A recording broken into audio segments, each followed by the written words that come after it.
I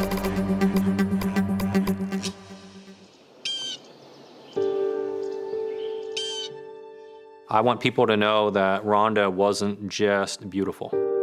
Bye, Daddy. People always are surprised when they hear this, like, no, you can't be super beautiful like her and be intelligent at the same time. I'm like, actually, she was wicked smart. Very in love. We planned on getting married in the summer. That was my timetable. They did look at wedding rings. I think she wanted one that was around $35,000, and I was thinking more $15,000 was my range. And you and Rhonda, did you like to get outdoors? All the time. We loved hiking. We played a lot of Frisbee golf. So yeah, we were outdoors most of the time. We woke up early. She opened the drapes and we saw, it's a beautiful day. Okay, so we are gonna go hiking. One of the things she asked me on the drive over, she said, if anything ever happens to me, do you promise to watch our daughter and take care of her? And I go, what are you talking about? She goes, I have dreams all the time that I am dead before 25. Did Rhonda ever tell you that she was sensing something bad was going to happen to her? She said that he's either gonna propose to me or kill me. She wasn't happy. She just fell out of love with him and they were fighting all the time. She had mentioned wanting to take the baby and leave Steve. Started pouring down rain and thunder came. And so she just started bolting down, like at a full sprint, running down the trail. And what unfolded before your eyes? I don't know how far down it was, but she went off the trail. A man hiking with Rhonda Casto says that she fell off a cliff last night. Did she take a step and her feet went out in front of her? Did she tumble forward? What did you see? Next question. I'm Steve Nichols, and in February of 2015, I was charged and arrested for the murder of Rhonda Casto, my fiance. We're in Hood River, Oregon. It's been 6 years, 1 month, and 26 days since Rhonda fell off that trail to her death. And for the first time, Stephen Nichols will enter a formal plea. Accident or murder? Murder. Murder. And from a mother's heart and mind, you are certain of that. I am 100% certain of that. He's evil. He's totally evil. I think I've just left a path of destruction. I'm Attila the Hun, basically, going through women.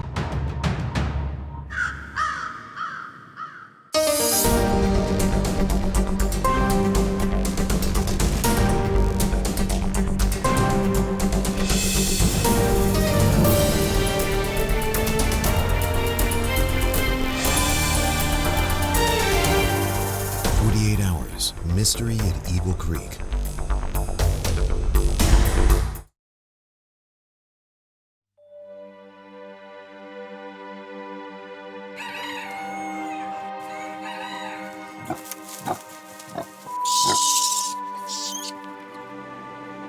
When you have a case where someone's falsely accused, you can't really separate yourself from work and home life. For defense attorney Mike Arnold, Mr. Nichols is here with his lawyer. Representing Stephen Nichols gives new meaning to the phrase full-time job.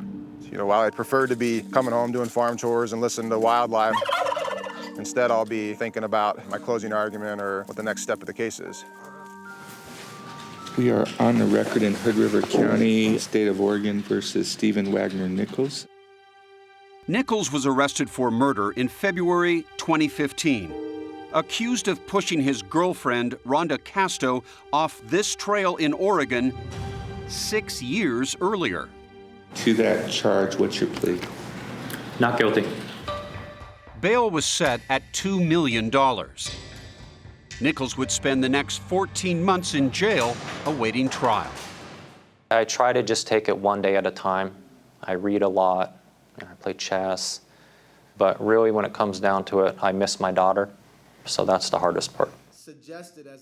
But in April 2016, with a trial date nowhere in sight, Judge John Olson reduced Nichols' bail to $250,000. Mike Arnold set out on a frantic mission to gather the 10% needed in cash to free his client. So the farming defense attorney becomes a personal banker. People have taken off work to be there to get him out. So it sounds like a small price to pay to be there when my client gets to see freedom for the first time in a year. So, wish us luck. But Arnold would need more than luck. We can't get the client bailed out until tomorrow morning. He'd need an extra day to arrange for the ankle monitor required for Nichols' release. So we'll hold on tight to this and go get some supper. The next day, There's a little unexpected overnight trip in Hood River. I'm on recycled clothes. I'm looking forward to get home to my family. It's my son's first birthday today. Presumption of innocence, ladies and gentlemen. Mike feeds the cash into the bail machine. I'm very excited to see Steve for the first time outside in the fresh air. 2 more hours, and Arnold gets his wish. I want to cry, actually. I'm so happy. But it's a bittersweet victory. We will continue to fight until I've proven my innocence. Still a long fight ahead, but now I've got him out with me so we can work on this as a team. So this is a big deal. But how exactly did Nichols and his attorney end up at this moment?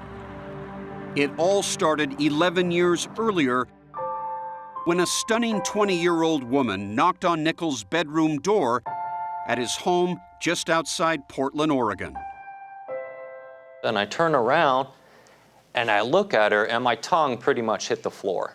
Up until that point, she's the most beautiful woman I have ever seen. And she's like, "Hi, my name is Rhonda."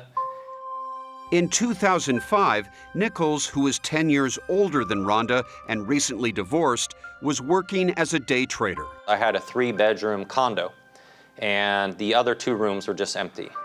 So he decided to get a roommate. I first met Stephen Nichols through the internet. I was looking for a room to rent. Who turned out to be Rhonda's mother, Julia Simmons.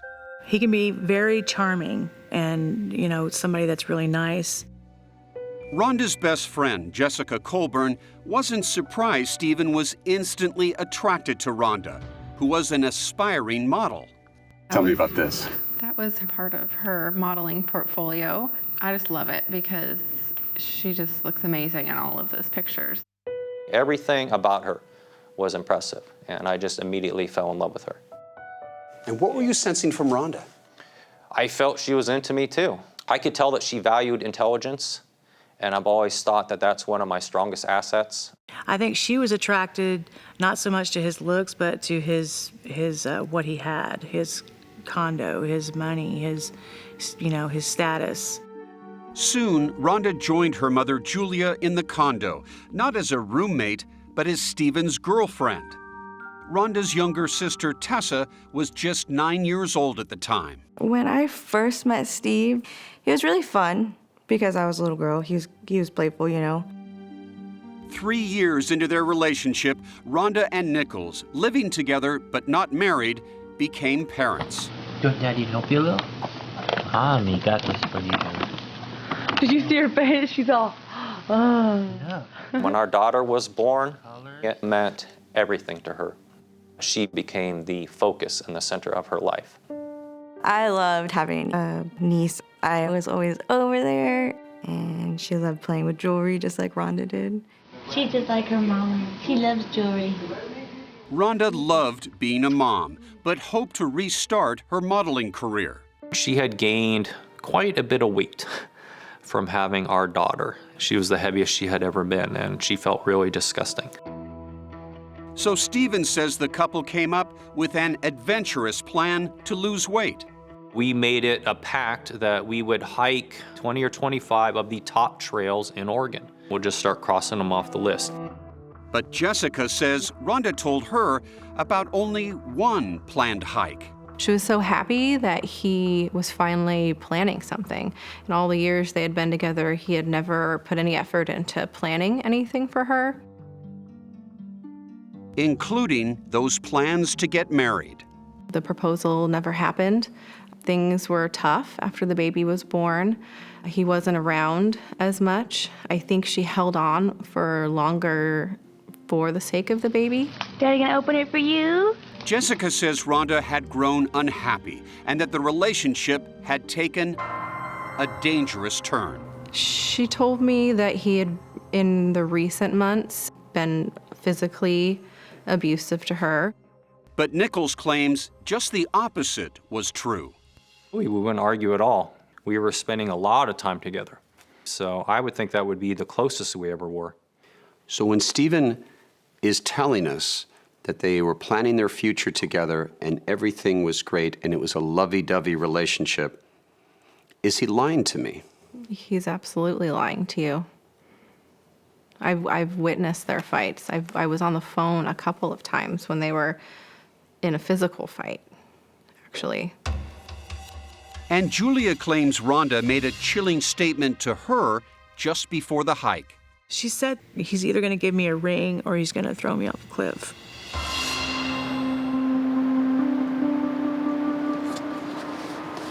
On March 16th, 2009, Rhonda and Stephen would set out on that fitness hike, and Rhonda would not live to see the end of the day. There's a smile. Bye, Daddy.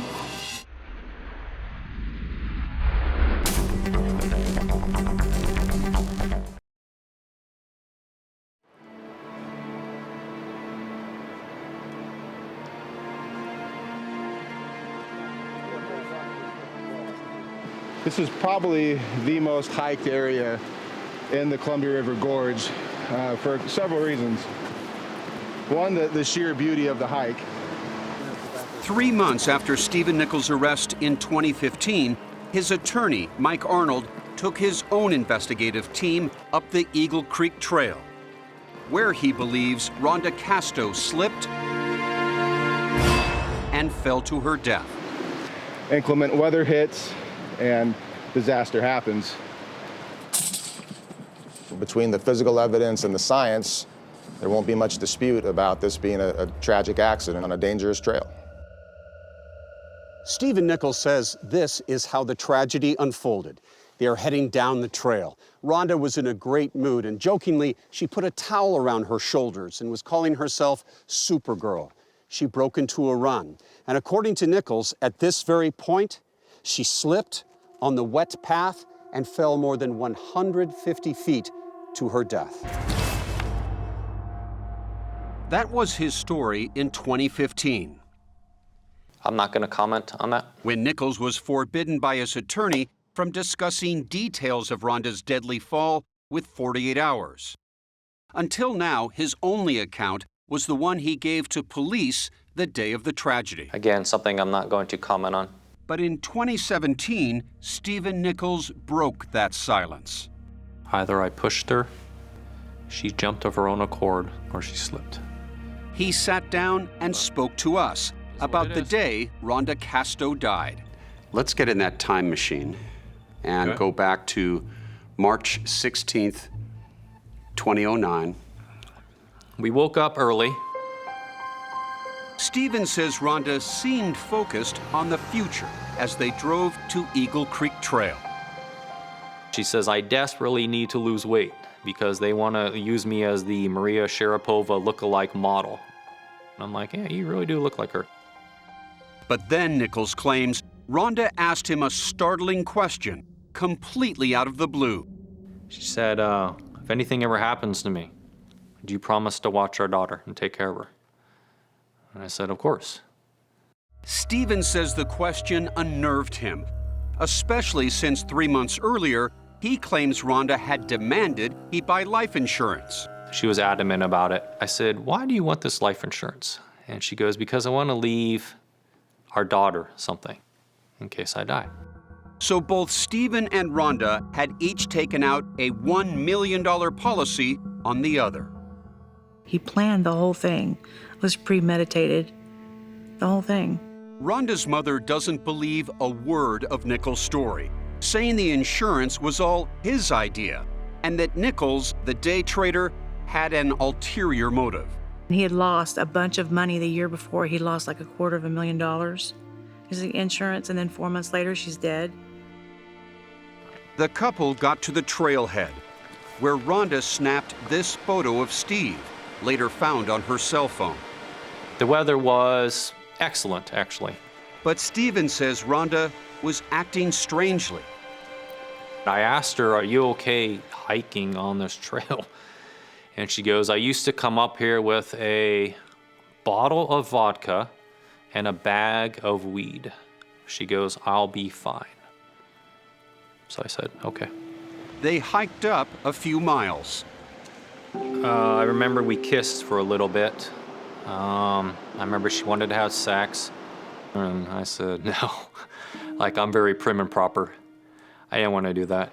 Then, Nichols says, Rhonda once again asked him that unsettling question. She asked me if anything ever happened to her, would I promise to take care of our daughter. But Rhonda may have been thinking about more than their daughter. What are you saying, Stephen? I mean, I think anyone with an ounce of intelligence can fill in the blanks.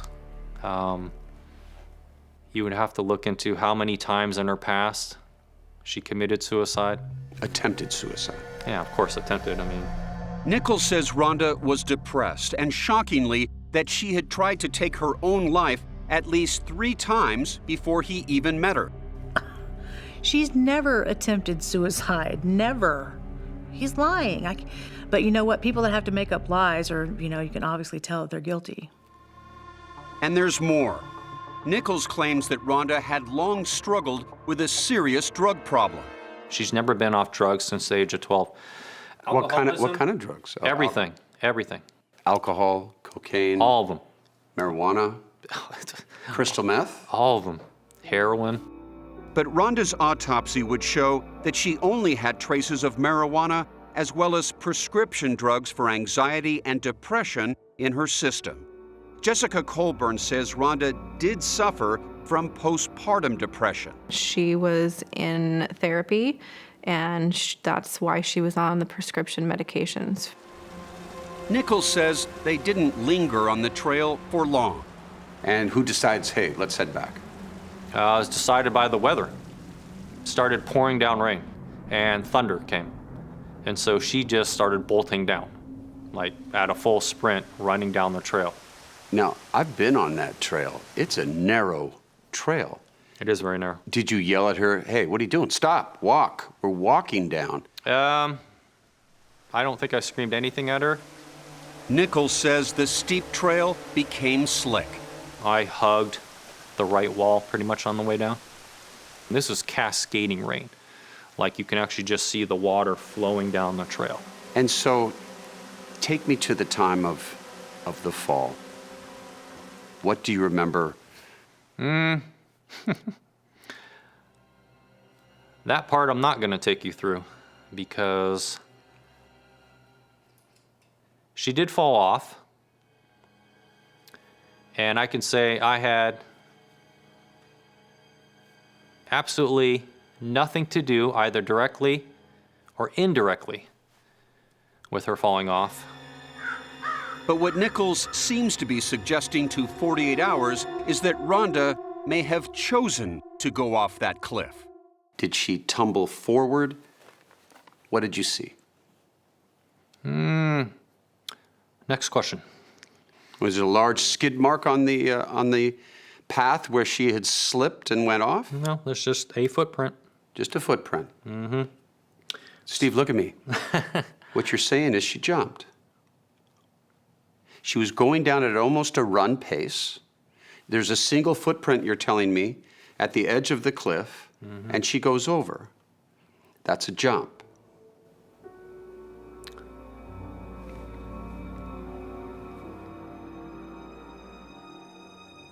I've laid everything out there. People can reach whatever conclusion they want.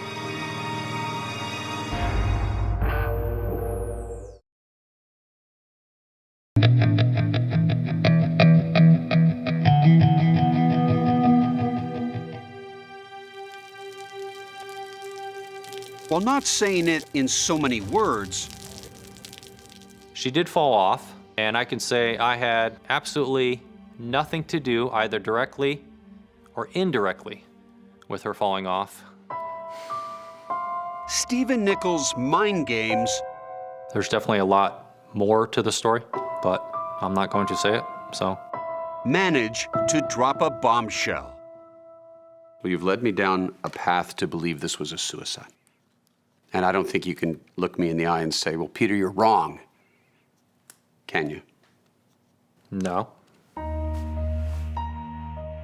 Suggesting that Rhonda Casto chose to jump to her death from Eagle Creek Trail. What was her point in going up there? How to say this? She knew she wasn't living past the age of 25. She knew that for a reason. She just wasn't a happy person. And she thought that having our daughter would bring her happiness, and it didn't. She had a 9-month-old baby at home that she loved dearly, and she loved her family. So that's just another one of his lies to take the heat off of himself. After Rhonda went off the trail, Stephen says he hiked down the deep ravine. What'd you do when you got to her? Well, I held her. That's the first thing I did when I got there. With no cell service to call for help, Nichols says he made his way back to the trailhead and dialed 911. The police never once asked me if it was a suicide. They never even brought up suicide. I just answered the questions that they asked. Why didn't you tell them back in the day that suicide was something she was contemplating? Would it have made a difference, do you really think? Nichols may have had a million reasons to keep suicide a secret. If it's a suicide, life insurance doesn't pay out. So our daughter would have gotten nothing. Is Stephen being self-sacrificing, having said nothing about suicide until now, even as he stands charged with murder? You were willing to essentially take a bullet for that. Or is he self-serving? I think Steve is just throwing all these ideas out to throw people off the fact that he pushed her. Oh, well, she killed herself because she wanted to make a better life for her daughter. An investigation into Rhonda's death was immediately launched, and a memorial was held. Rhonda's family claims that you were not grieving, that you seemed unmoved by Rhonda's death. The exact opposite. I was crying nonstop. When I'm really, really sad, I close down. That's just the way I deal with pain. Shortly afterward, Stephen moved across the state with his daughter to live with family. For about 3 months after Rhonda died, I completely shut down. By 2013, 4 years had gone by and no charges had been filed against Nichols. He decided to start a new life in a new land. So how does a kid from Oregon end up in China? I had been there before, and I liked China. Stephen packed up. I was telling my daughter, this is our new life. Let's make it work. And headed here to Wuxi, about 75 miles from Shanghai.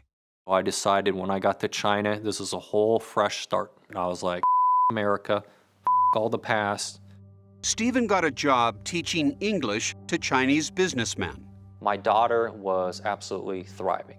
A little over 2 months, and she was fluent in Mandarin. She had dance lessons, she was taking Taekwondo, she was learning to play the piano. And Stephen began to thrive too, falling in love with Landy Yin-Yan. She's beautiful, of course, but she's the deepest, funniest person I've ever met. Stephen says Landy became like a mother to his daughter.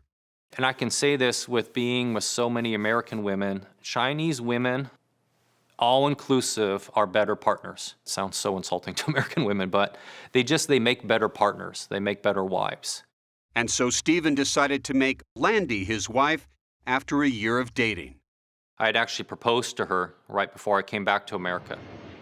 Stephen flew back to the U.S. with his daughter in February 2015 to get married. Landy would follow a few days later. We were planning on getting married both in America and China to make it official. What Stephen didn't know is that the entire time he was out of the country, investigators stayed on Rhonda's case, and Julia stayed on theirs. I kept calling and asking why nothing was happening. But something did happen. In April 2014, a secret grand jury heard evidence and indicted Nichols for the murder of Rhonda Casto. So 10 months later, when Stephen and his daughter arrived in San Francisco, they said something was wrong with my bags. I was like, that's interesting.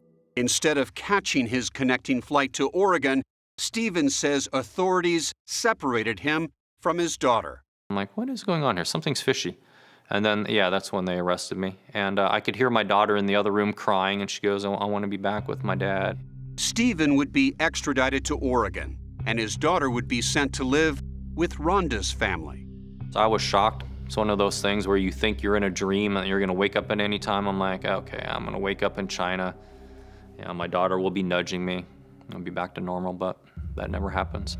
Back in Oregon, it was like a dream. 40-year-old Stephen Nichols was arrested last one that had come true for Rhonda's loved ones. And I was busted out crying. It was amazing. I couldn't believe it. I was just like, after all this time, finally.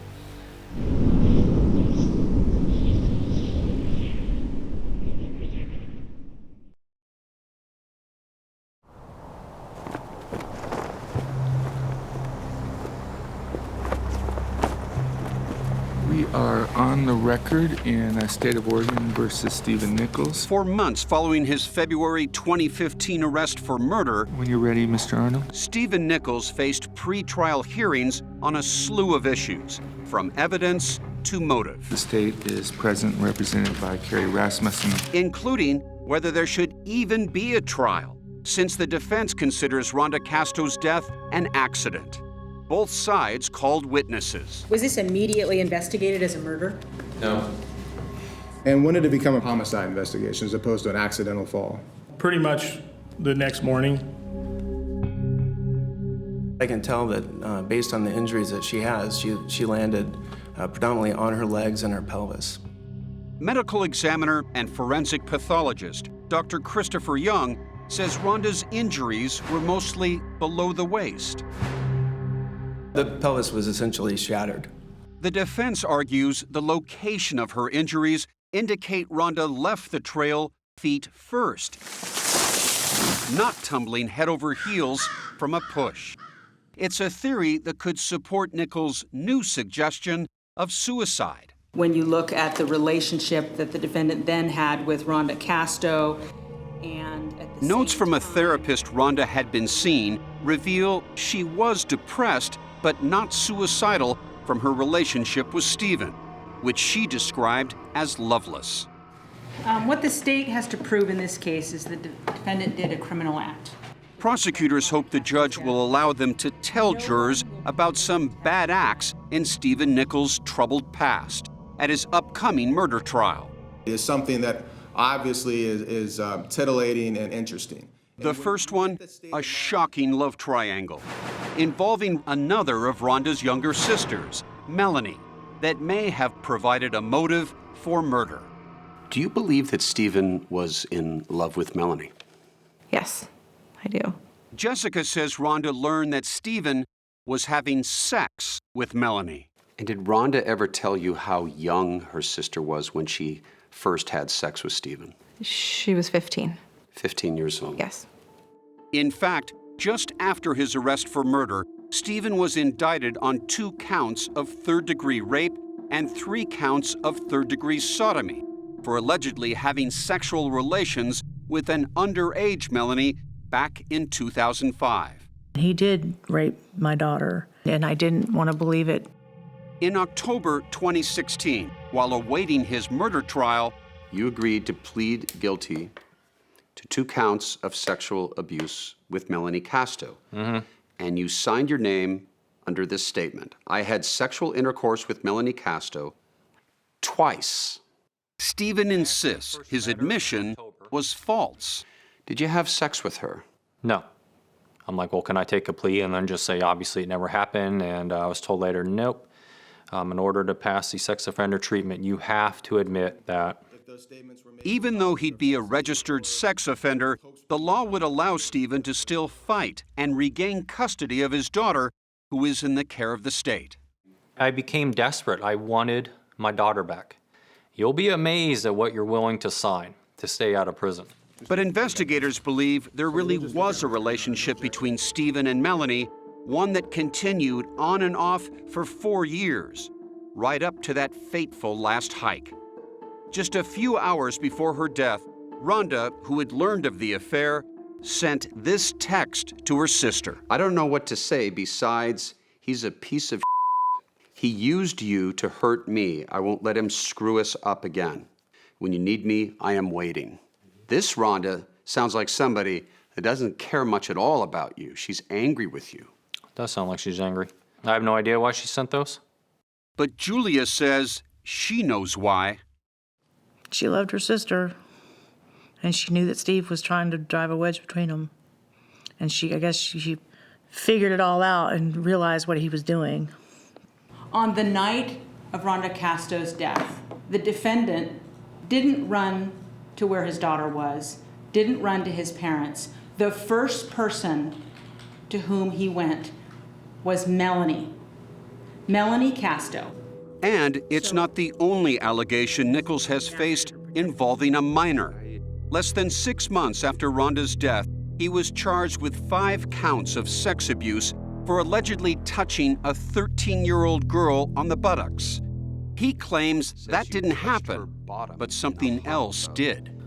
You sent sexually suggestive texts to her and a selfie with your shirt off, and you agreed to a plea deal in this case. Yeah, that was definitely, I was in the wrong on that one.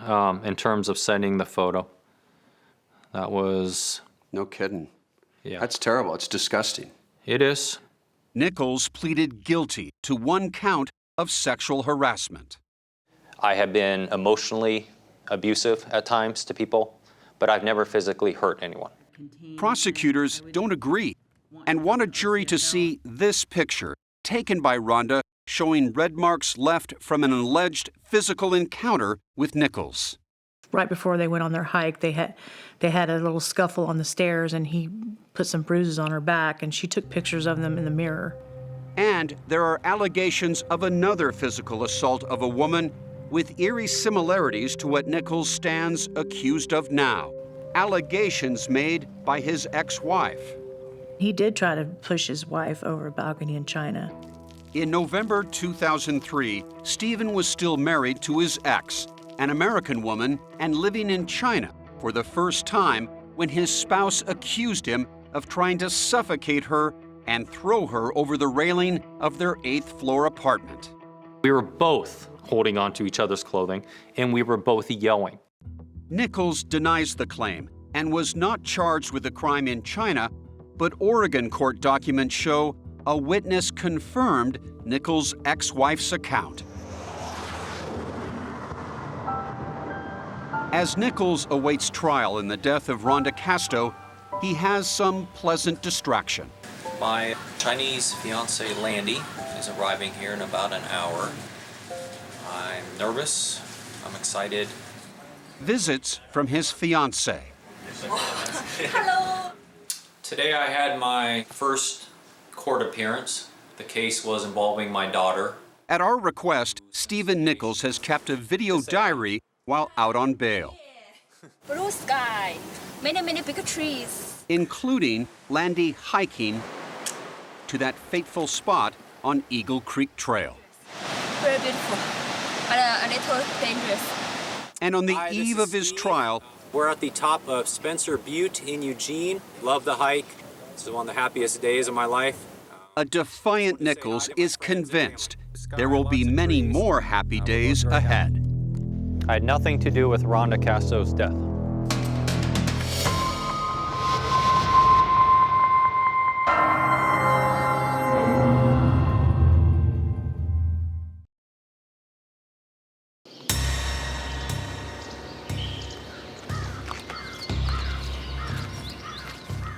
I had nothing to do with Rhonda Casto's death. You didn't push her. No. What is it? What is it? What is it? So you're telling us you are completely innocent of these charges? Yes. There's a smile.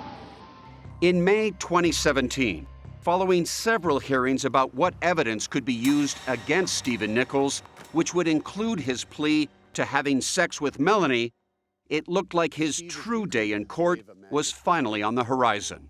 And then I got a call from Carrie Rasmussen, the prosecutor, and she slowly told me the news about him taking a plea. To Julia's shock and horror, there had been a settlement conference with the prosecution and the defense agreeing to allow Nichols to plead guilty to lesser charges. I started to cry. I got really upset. I just said, I was screaming on the phone to Carrie, no, you can't do this. Please don't plead out. But prosecutors knew their case against Nichols could fail. For years, the district attorney's office has believed that Mr. Nichols is responsible for the death of Rhonda Casto. But this case is not about belief. It's about the facts that can be presented to a jury at trial. What is your plea to the charge of criminally negligent homicide? Guilty. And to the charge of coercion? Guilty. People take pleas for all sorts of reasons. Most of the time, innocent people plead guilty in order to gain an advantage or meet a goal. In this case, this is Mr. Nichols purchasing insurance. There's now a 0% chance that Steve goes to prison for murder, that a jury gets it wrong. Nichols was given credit for time served while awaiting trial. He remains on parole for 3 years. His ankle monitor was removed, and his days behind bars are over. This plea deal, is it justice to you? No, it's not justice. I felt like it happened out of nowhere. I'm still completely blown away by the decision that was made in this. You destroyed my whole family. Still firmly believing Nichols is a murderer, Rhonda's mother, Julia, was allowed to address the court. I don't see how you could do that. How you could take a mother away from their child like that by killing her. That's just horrible, Steve.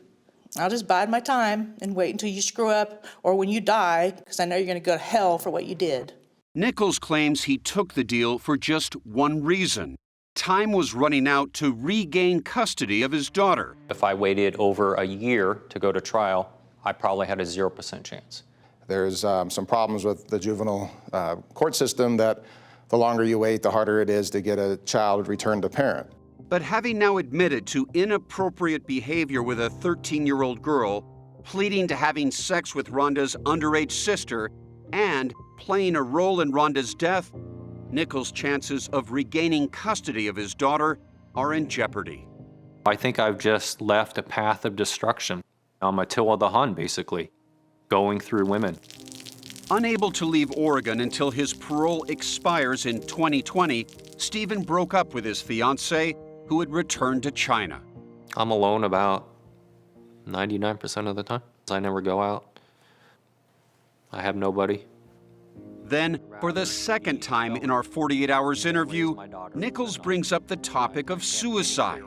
But this time, he's not speaking about Rhonda. If I don't have my daughter, then it's pretty much game over for me. I'm checking out, so. You're saying you'll take your own life? I hate all the suicide questions. I'm not gonna answer that, but like I said, if I don't get my daughter back, I'm done. I'll just say that. Yeah, right. I doubt that. He's too narcissistic, egotistical, sociopath. There's no way he would take his own life. He's just said that to get sympathy. And if your granddaughter were to be placed back into his custody, what do you think would happen? She would not be a normal child. She would be emotionally and mentally abused and possibly physical. And then, just when we thought this story had come to an end, our interview with Nichols took a turn into the surreal. I'm trying to think of a way to think of this. For the first time, he talks about what may have happened in Rhonda's last moments of life that day in 2009, comparing her to a wounded soldier. Let's say you're in a war situation and you're with your buddy, and I don't know, he takes a landmine or a grenade or something. You're 100% certain this guy's gonna die. Remember, Nichols climbed down 150 feet to where Rhonda's broken body lay. Was she alive when you got to her? Now we're...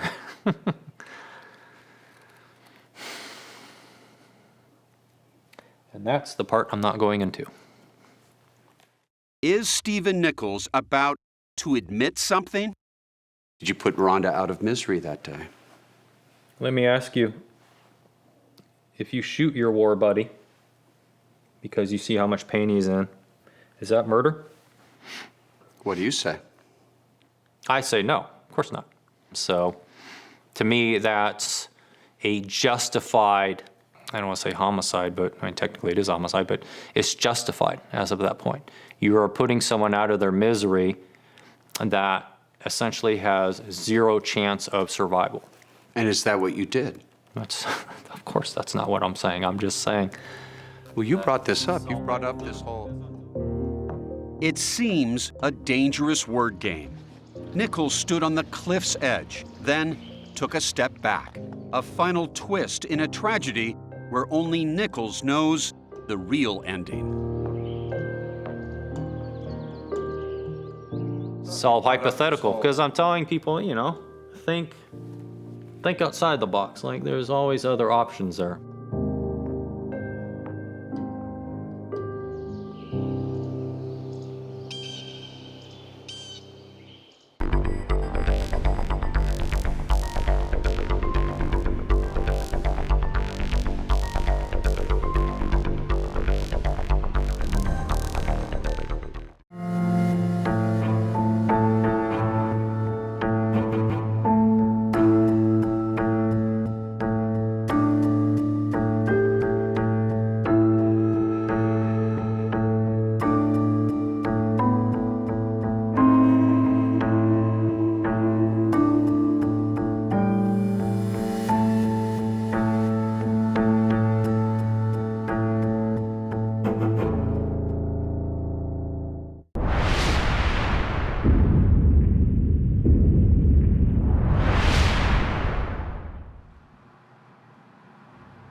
It was a very stressful situation, very emotional at times, and an emotional trial from start to finish. He was a very prominent businessman, very successful.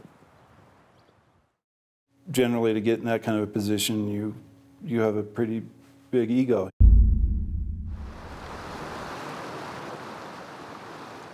We had a camera, we started taking photos. She took a few of me, I took some of her. Leslie Mueller took a fall and drowned. How that happened, no one knows except Fred Mueller.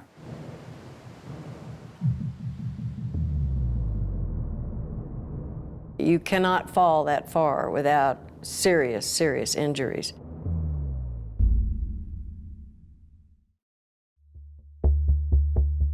It's like it's just happened in slow motion in front of me. She falls like she just dove. Fred had a great story. I'm screaming her name, I'm hollering. She's moving with the current. I can't really see where I can get to her. I mean, he had details and drama and action. The defendant has asked people to believe what is impossible. I mean, there were so many inconsistencies in his story. I don't know if they just thought that we were going to be a bunch of ignorant hicks. There's no proof. If someone's going to murder somebody, they're going to have a reason. We don't know these 12 people. They don't know us. They don't know my dad. He would have never hurt my mother in any way. During jury selection, we kind of heard that, oh, you know, he's got a new wife. And it's like, oh, aha. She basically rescued me from the pits of despair after Leslie died. I will tell you why I fell in love with Fred. His honesty, his integrity, his trustworthiness. There are 12 people in a room somewhere deciding my husband's fate. It was incredibly stressful. It's tough. They were there, they stared at us, you know, day after day. I think it was a lie. I think Fred Muller is a master of deception. When I saw that photograph of Fred's face moments before the accident, I told myself he didn't kill her. Just because you don't find something doesn't mean it's not there.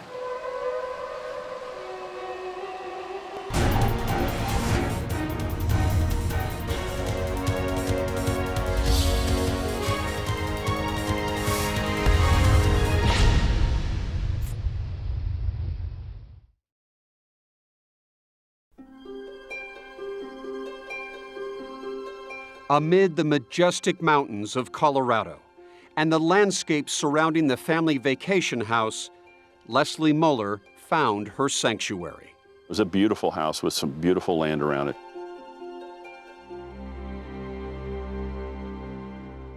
Bob Burden knew the Mullers. He's the former undersheriff here in Hinsdale County.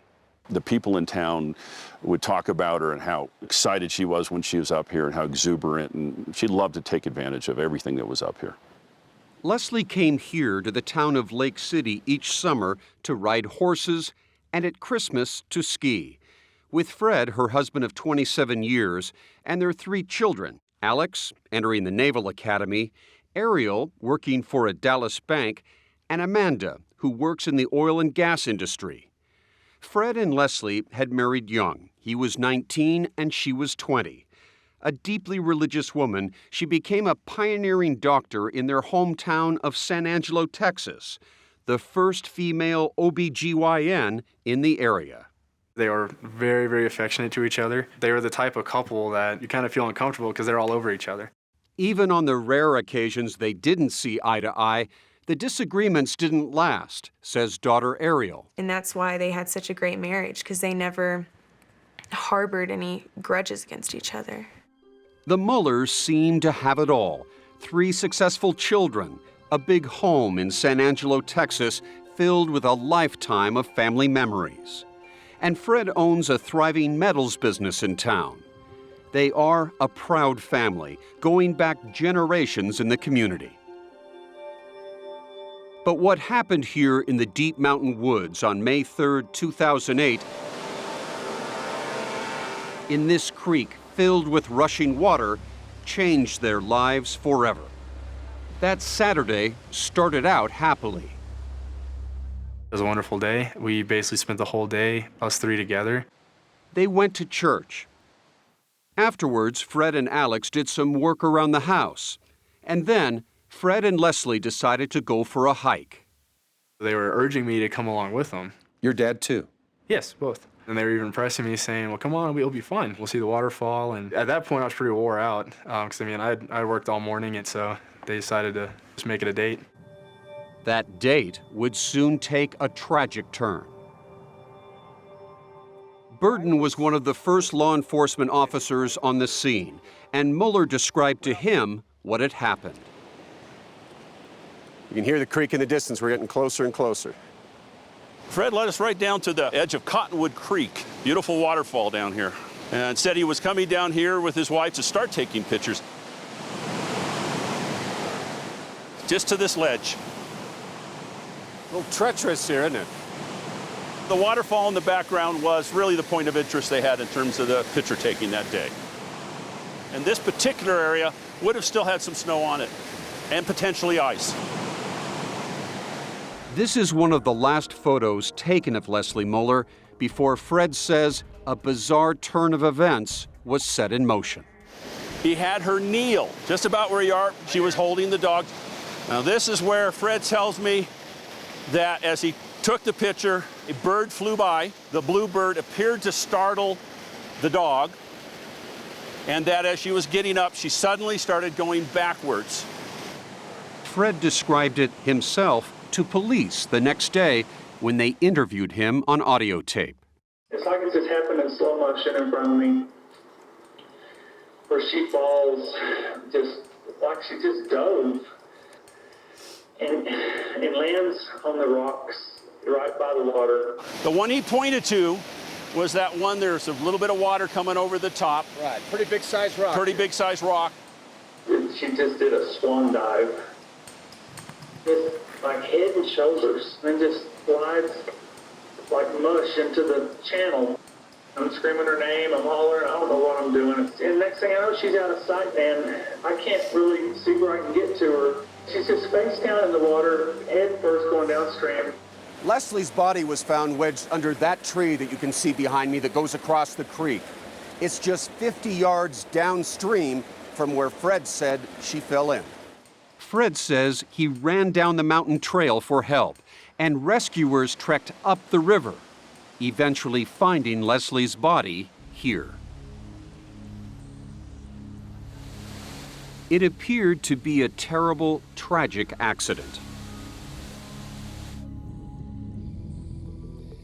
I know she's in a better place, and I know that Jesus is with our family. And so I had to keep it together for my dad, for my mom still. But the family has had a big problem putting it all behind them. Because as police scrutinized Fred's story of what happened, they weren't at all sure that it was true. Fred Muller says all that occurred here was one horrific accident. I say it was not an accident. I say it was a cold-blooded murder.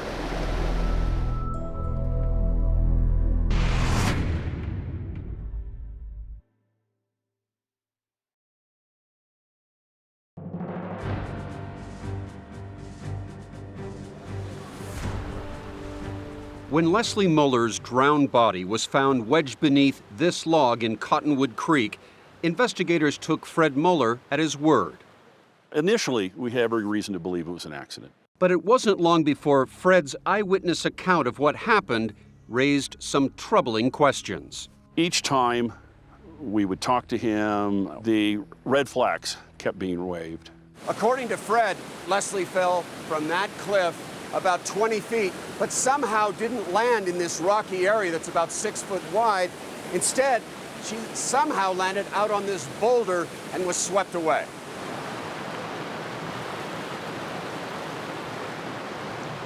He said, I saw her hit with a sickening thud.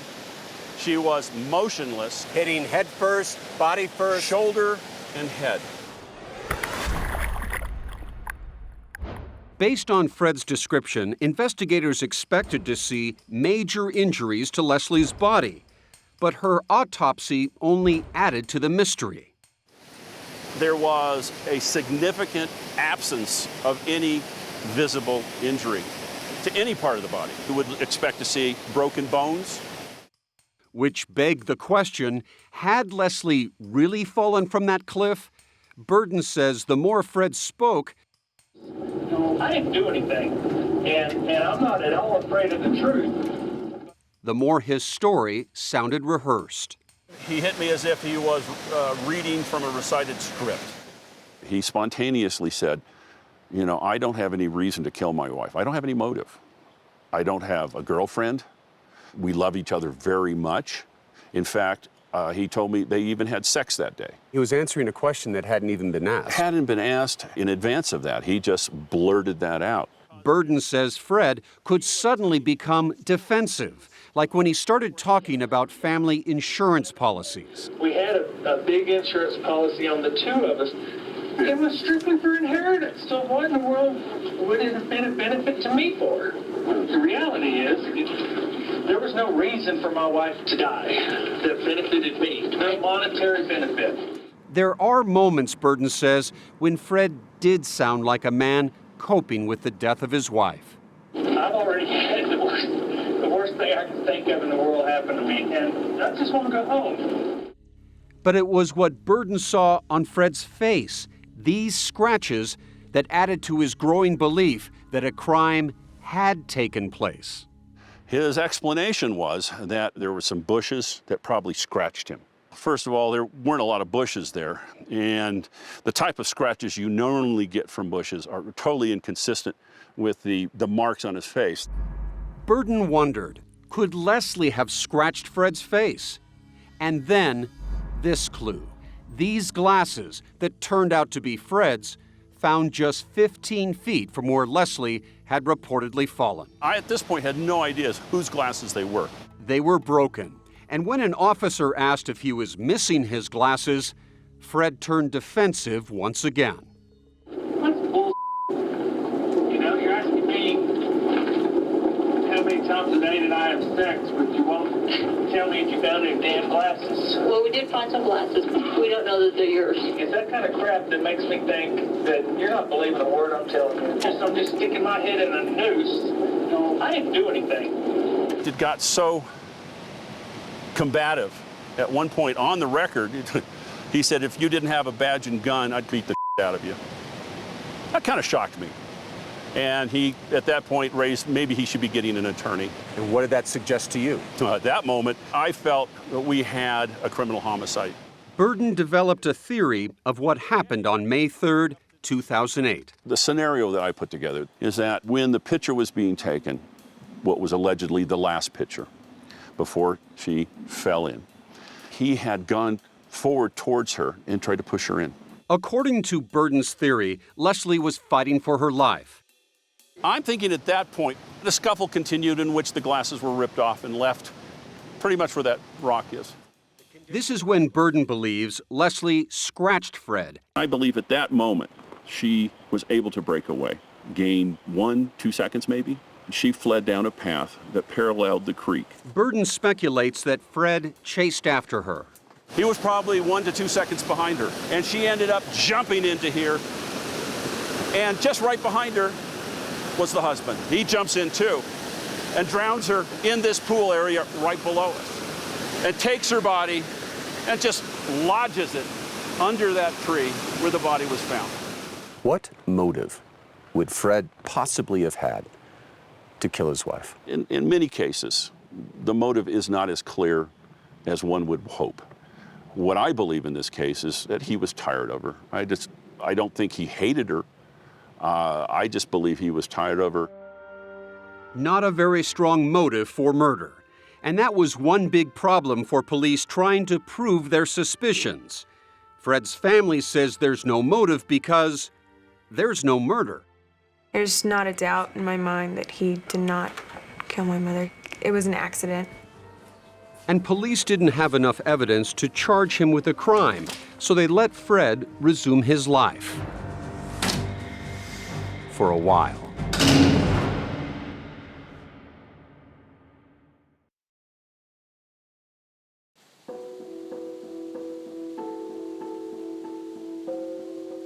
I always tell him that I love him and that things are gonna be okay and that we're gonna be here for him no matter what. Fred Muller returned to his Texas home to be with his 3 children just days after his wife Leslie drowned in this Colorado creek. He may be a big guy, but he's very emotional and very soft-hearted. And Fred's daughter, Ariel. he's a big teddy bear. You know, he would have never hurt my mom. He would do anything to make her happy. He would do anything to make us happy. A year passed. Then Fred reconnected with a longtime family friend, Wendy Walker. The two began dating and were married in 2010. There are a number of photographs of Leslie and the kids as they're growing up. She was a lovely person. He loved her very much. He lost her too soon, and that's very, very sad. And it was very hard on him. I saw him in the middle of all of that grief. This is Fred and Wendy's San Angelo home. Nearly 4 years had passed since Leslie's death. Then, on February 6, 2012, family members started getting phone calls. Well, I was still in high school at the time, and I was pulled out of class by my principal. I'm not going to say it was the worst phone call I'd ever had, because the worst was on May 4th, 2008. It was the second worst phone call I've ever had. the children were stunned to learn Colorado authorities had arrested their father for the murder of their mom. Fred Muller was to spend the next year of his life in a Colorado jail awaiting trial. Have any of you ever had a moment of doubt? No. Never. Never. Not for a moment. No. If you knew my dad, you wouldn't doubt either. You wouldn't lie for him, in other words, in a situation like this. My dad Absolutely wouldn't lie not. for himself. He's an honest man, and if something else had happened that day, he would have said so. Also, you have to understand that, I mean, as much as he's non-violent, he's also, his probably his second biggest trait is the fact that he doesn't have a nefarious bone in his body. Like, he's not the type to spin plots and cover things up. In January 2013, Fred's murder trial got underway in Gunnison, Colorado, best known for having the lowest average temperature in the continental U.S. Thank you, Your Honor. Prosecutor Matthew Durkin. Injuries are going to tell you a story that Leslie Muller was drowned by her husband. Fred's lead defense attorney, Mike DeGuerin.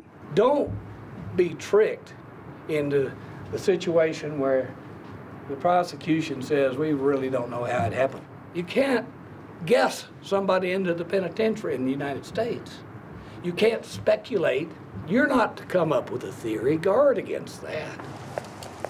For 4 weeks, the family, including Leslie's parents, who support Fred, sat and listened to prosecution witnesses. Solemnly swear or affirm. As did jurors Betty Haggart, an interior designer, Janine McElveen, a Park Service supervisor, Brian Turner, another Park Service employee, and Drew Zimmerman, an electrical engineer. It was one of the toughest things I've ever been involved in. Prosecutors call experts who present a series of video recreations. I've dragged the mannequin back up, and we're going to drop it again in that downrushing water. To test whether it was possible for Leslie's body to have traveled down this winding creek to where she was found underneath this fallen tree. I'm going to test how far we can advance that mannequin, or if the mannequin will flush. We obtained the mannequin in the summer of '09. Investigator Jack Haynes used a mannequin that was the exact height and weight of Leslie Muller. Each time he would drop it, the mannequin would sink. It didn't go anywhere. The mannequin ever flowed downstream? Never floated, never flushed anywhere. It just would stay at the bottom. Then, a woman investigator attempted the same journey. Water rescue expert Andrea Zafaris testified to the result. It's not possible for the water to have gotten the body there or to kept the body in that position. A human being had to physically put a body in that position. You can observe the water elevation. But the defense presents an expert who says the tests are meaningless because the water levels had changed between the time of the tests and when Leslie died in May. The opinions that the stream flow of Cottonwood Creek on September 9th, 08 were strikingly smaller by quite a bit than they were on May 3rd, 2008. Another question raised by prosecutors, Fred's motive. They brought in Amy Hyofsky. Give me a moment, because I'm nervous. Hyofsky, a former friend, testifies that the subject of divorce came up once in conversation with Fred. He said he wouldn't go through a divorce.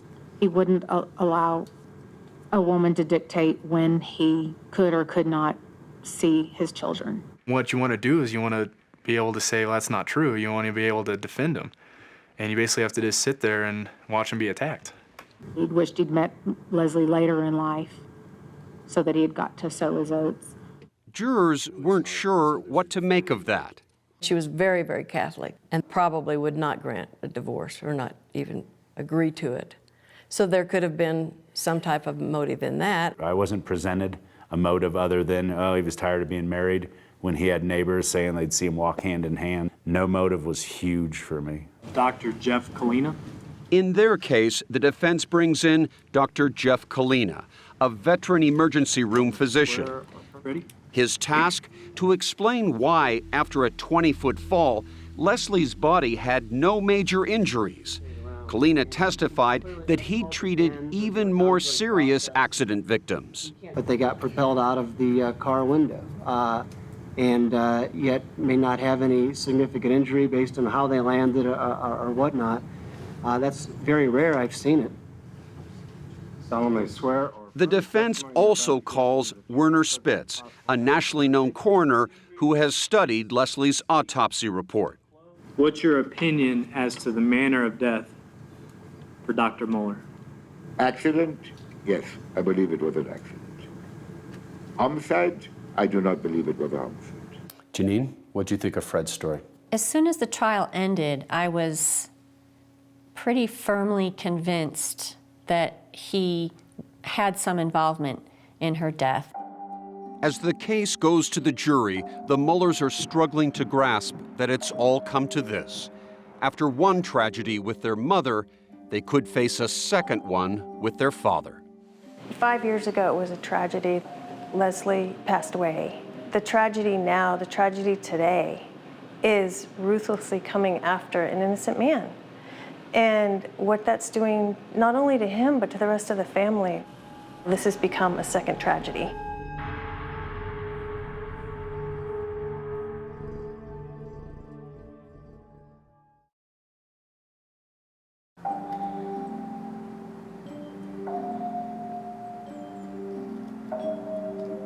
As the jury deliberates, the Mueller family retreats into the snowy countryside, to the house where they have lived for the past 5 weeks. We drove out to see them in the midst of a storm. It's been very hard to wait. The minutes go by very slow. Is this like a gilded cage in some ways? This is not where you want to be, is in this house, no matter how nice it is, no matter how beautiful the setting. Yes, we're all anxious to have a decision made and to be able to go home with Fred. As the first day turns into the second, and then a third, with no word, tensions are high. It's hard not to start thinking about the worst. It was more difficult than I had ever anticipated it would be. The jurors were struggling too. I wavered back and forth, knowing that there was somebody's life in the balance, but yet there was a victim, and wanting to make sure that if we felt the evidence supported it, making sure that she got justice. Obviously, there was a debate going on with this jury because we're into day 4, and there must be factions on either side, and one faction must be trying to convince the other. Are you thinking the same thing? It's not very productive to speculate. It kind of just drives you crazy, but it seems like that. I think that we have some very strong people that see that Fred is innocent. I don't think they're gonna let an innocent man go to jail for something that he didn't do. Hello? Suddenly, Judge Stephen Patrick calls everyone back to court. I have another note from the jury. You could feel the tension. They used both the words impasse and adamant. The jury has hit a wall in its deliberations. There was a great deal of arguing and frustration. And there were a couple of times when tempers did flare. Please rise for the jury. The judge calls them into the courtroom. You may be seated. Urging they give it one more try. Ladies and gentlemen, I understand what you are saying. I'm going to give you one more instruction. Reflect on that and then let us know whether you want to further deliberate or not. It's a weighty decision. We were all over the place. It went from being a stressful situation to an extremely stressful situation. And just a few minutes later, we are deadlocked. I will formally declare a mistrial. It's over. A hung jury. I was a guilty vote up until about the last hour. And I changed my vote basically in the last 15 minutes. I want to thank you for your very hard work. What hung up the jury? The lack of a clear explanation of how Fred might have killed Leslie. I would rather let a guilty man go free than sentence an innocent man. Prosecution did nothing but poke holes in his story. They didn't give us an alternate story. That's where I came up with my not guilty vote. I was pretty firmly convinced that he had some involvement in her death, but I didn't feel I had the evidence in the trial to vote guilty. The bailiff has... In the end, the vote was 11-1 for acquittal. Drew Zimmerman was the lone holdout for guilty. I think it was a lie. I think it was all a big lie, because none of the evidence supported his statement, and that's why I voted the way I did. An outsider looking at this would go, wait a second, Drew, 11 people were wrong and you were right? I guess I'm not easily swayed. My mind was made up. In my heart, my mind, and my soul, I felt that he was guilty. Bond will be set at $150,000 cash or surety. For the Mueller family, it's not a victory, but it is a big sigh of relief. I wish that they could have come to a unanimous decision. It would have been more satisfying. I haven't been able to talk to him in person. I've gotten to talk to him through a glass this last 3 days, and that was the closest I've been to him, being able to talk to him, but while being recorded and knowing that I'm always watched. So it'll be overwhelming. It's overwhelming to think about it.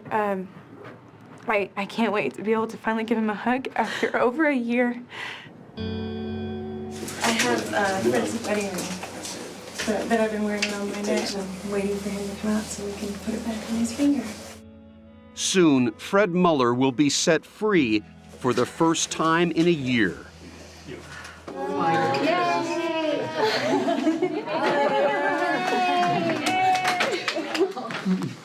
I love you guys. A joyous reunion for the Muellers, but the case is not closed. I asked Mueller's lawyer, Mike DeGuerin, about the possibility of another trial. Should there be a second trial? I'm going to give the prosecutor room to decide that on his own.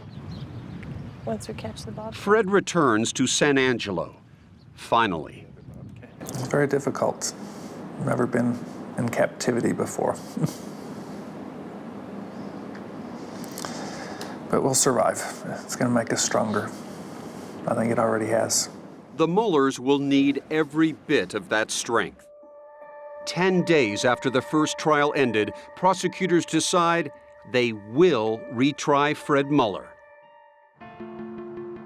And 8 months after the first trial, in a new venue, the Denver suburb of Broomfield, prosecution to call their first witness. The second trial of Fred Mueller begins.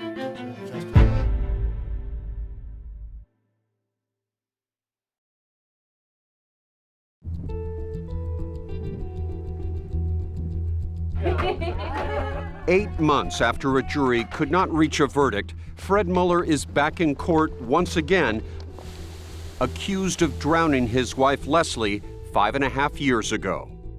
The man in court, the defendant, put her head under the water, under a log, and left her there to die. The prosecution will not bring to you any evidence of why he would do such a thing or how such a thing would be accomplished. Fred's new attorney, The evidence in this case, Pamela Mackey, is best known for successfully defending NBA star Kobe Bryant in his 2003 sexual assault trial. The whole truth and nothing but the truth? Yes, sir. But the prosecution comes out swinging, with witness Justin Sparks. After Fred had unsuccessfully tried to find Leslie in the creek, he ran to Sparks' house for help. Sparks discovered Leslie's lifeless body under this log. He would act kind of frantic 1 second, and then the next second he was talking to me very nonchalant and normal. It almost felt like he was acting more than being sincere. I just started getting a kind of a bad feeling about the whole situation. Mr. Burden, I'm handing you what's been marked. But then, for the defense, Mackey cross-examines other prosecution witnesses vigorously. Did you take a GPS measurement of where it was? No. Including former undersheriff Bob Burden. Mackey attacks Burden's investigation, portraying it as a shoddy, mistake-filled mess. Mr. Burden, would you please answer my question? Did anyone take a yardstick and place it in the river to measure the level? If you're asking me, then I can say no. As to what other people did that I did or did not observe, I cannot testify to that. In an attempt to suggest a motive that Fred had a wandering eye, the prosecution calls up Jeannie Barnes, Fred's former assistant. She testifies that Fred was coming on to her. Do you remember these texts from the defendant and phone calls from the defendant caused a strain in your marriage? Yes. But under pointed cross-examination, Barnes takes on a very reluctant tone. Did you ever have an affair with Fred Muller? No, I did not. Did he ever ask you for any sexual favors? No, he did not. Did he ever approach you in a sexual way at any time? No, he did not. Fair to say, Miss Barnes, the investigators that you've talked to have tried to make you into the other woman in Fred's life. I feel that. But you weren't the other woman in his life, were you? No. Water weighs the same whether it's in your body or out of the body. And as she did in the first trial, water rescue expert Andrea Zafarias testifies that Leslie Muller's drowning was no accident. Dr. Muller could not have gotten from the alleged fall site to the log site. So Mackey aggressively rebukes her. I can't imagine how she got in the water in the first place from that cliff. Well, So, there no. you go again. Volunteering but information to help the I prosecution. can't. Ms. Zafaris, excuse me. Excuse me. Please answer my question. So I do not know where she Mr. drowned. Durkin will be happy to get up here and let you talk all you want. But for right now, the rules are, I ask the questions, you give me the answers. Okay. You know that what the defendant said happened on May 3rd is unreliable. After a 7-day trial, testimony from more than 30 witnesses, closing arguments begin. You know what he said is impossible. Prosecutor Matt Durkin says the proof of Fred's lies can be found on Leslie Muller's body. And he can't sell to you that she went through a gauntlet of 130 feet of Cottonwood Creek and was found in what has been described as a pristine condition. And as for those scratches on Fred's face, the defendant can't tell you what happened to his face. He gives you 3 different explanations. He says he wrestled with a bush. He then says that it was perhaps when he was climbing out of the creek. And then guesses in March of 2009, well, maybe, just maybe, I self-mutilated myself. Again, impossible. and finally, Durkin argues, Fred's behavior that day points to guilt. As everyone ran to save Dr. Muller's life, as everyone ran to save a woman they had never even met or known, the defendant was running away because he knew she was dead. The defendant didn't run away from an accident.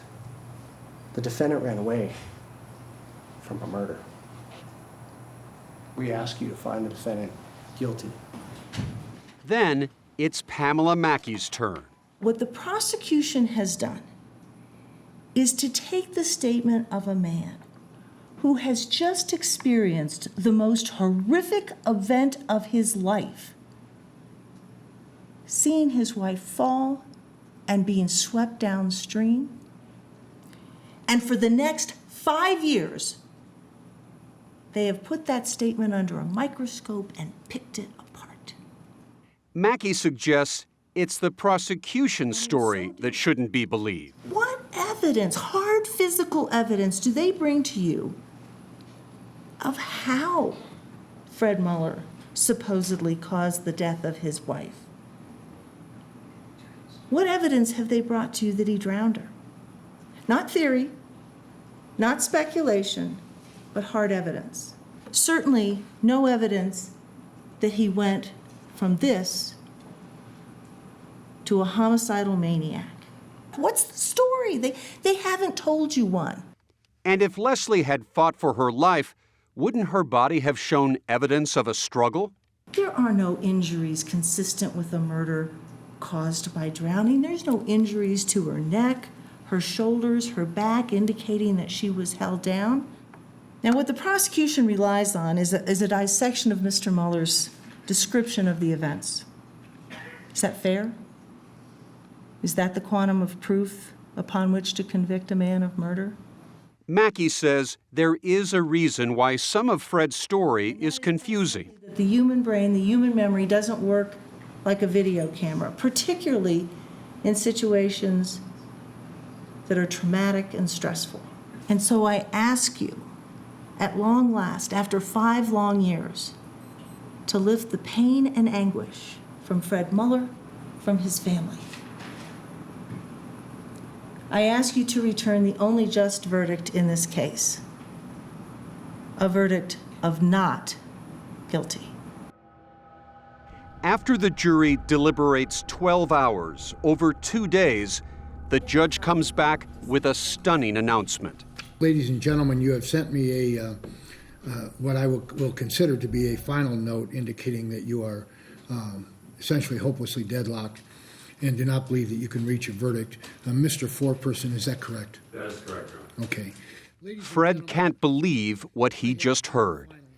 Okay, I'll declare the jury deadlocked. We'll declare a mistrial in the case.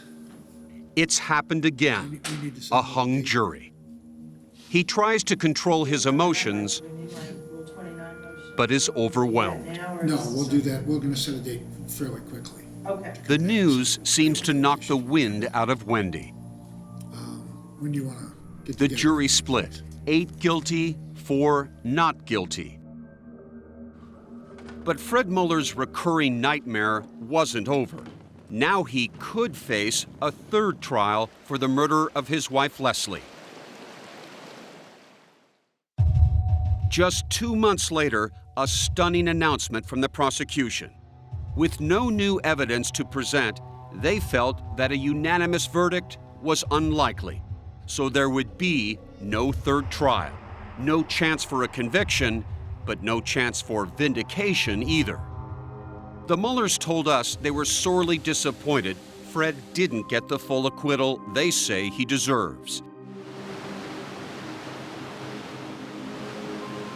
But they're grateful the case has been dismissed, so they can resume their lives.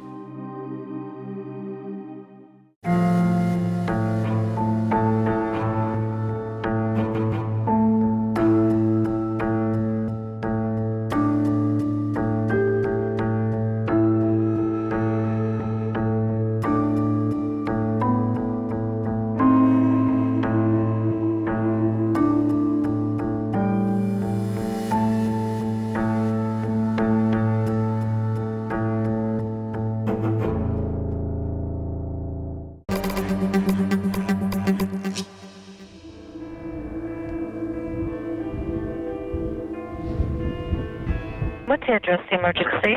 Hello, my name is Harold Hinthorn. I'm in the Rocky Mountain National Park. My wife has fallen from a rock on the north summit of Deer Mountain.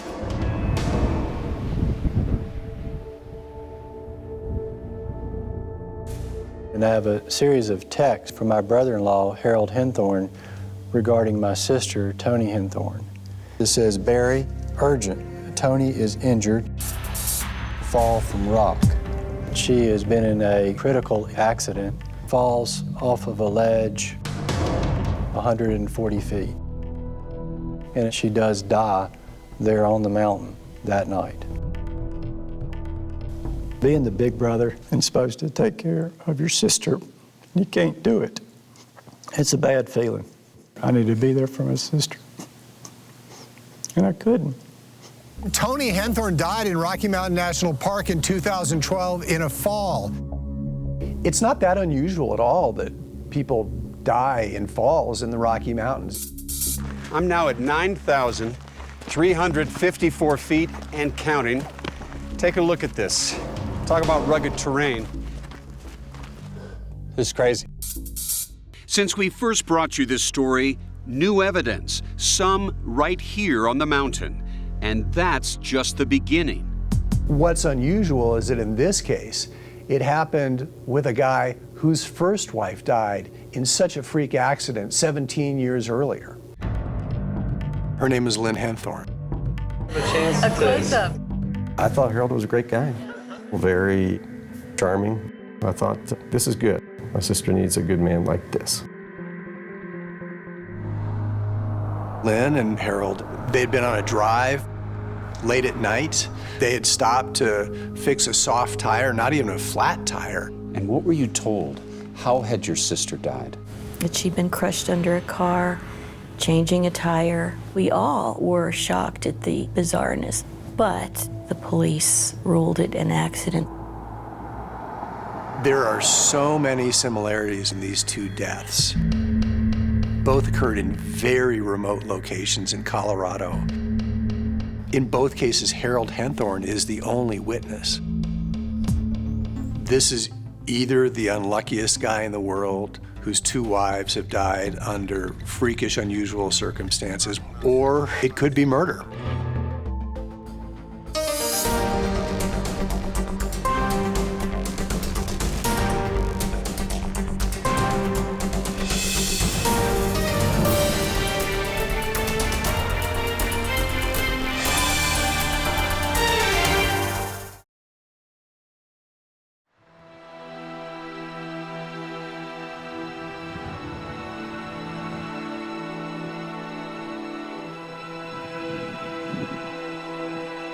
Rocky Mountain National Park is a place known for its soaring beauty,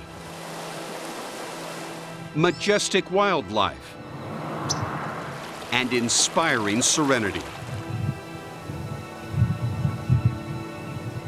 But in September of 2012, it was a site of heartbreak. We've hiked up to the 10,000-foot level in the Rocky Mountain National Park to a place where either a tragic accident occurred or did Harold Henthorn push his wife to her death.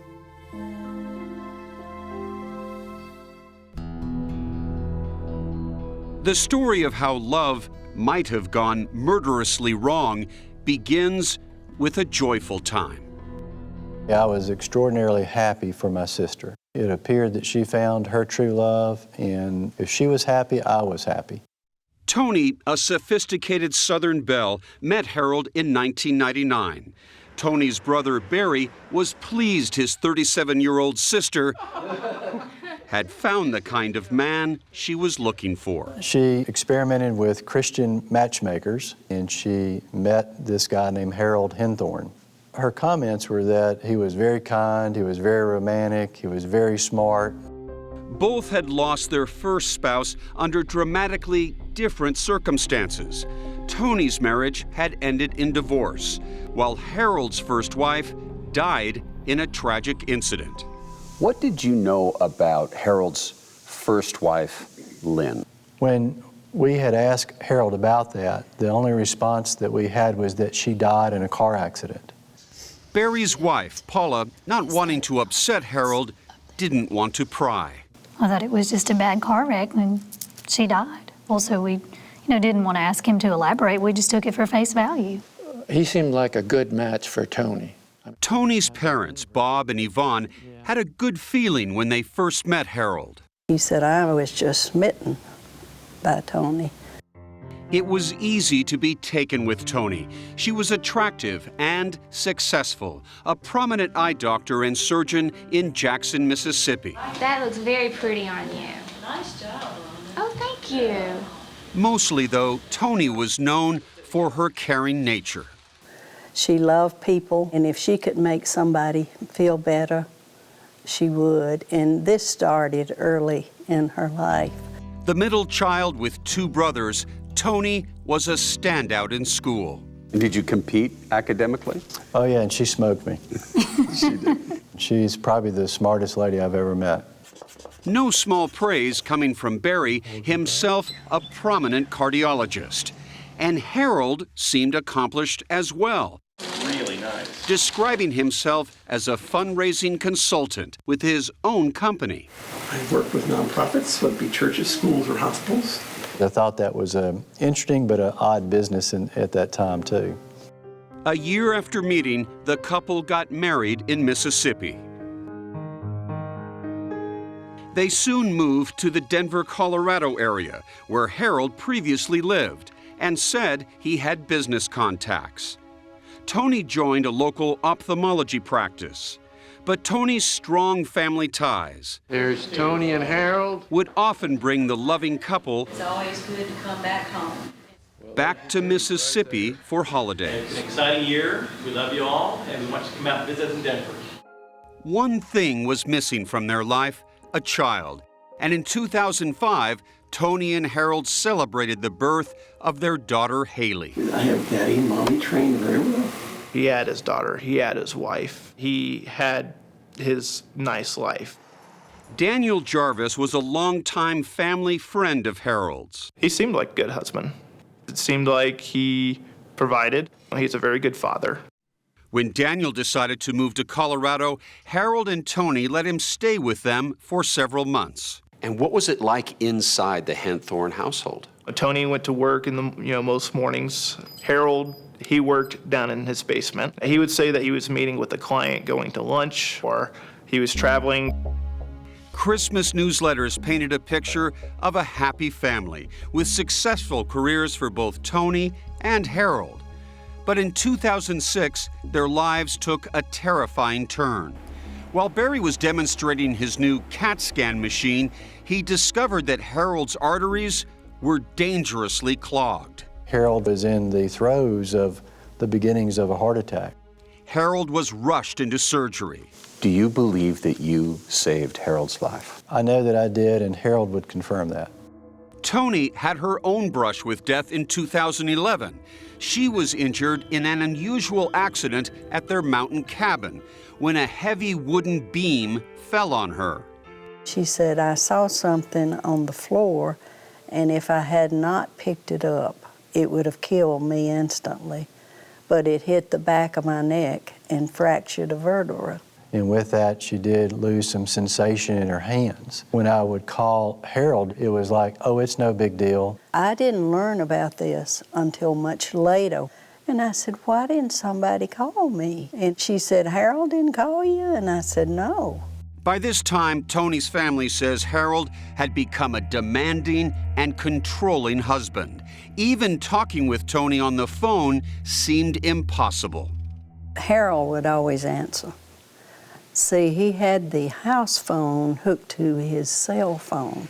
The only one-on-one conversation I ever had was with Harold. If I tried to talk to Tony or Haley, it was always on speakerphone. Why do you think he did this? I think that he likes to control everything. That was also the impression of workers in Tony's eye practice. Christy Drews noticed Harold wanted to be involved in everything. When our doctors would have meetings, Harold had to be part of it. He had to know everything she was doing.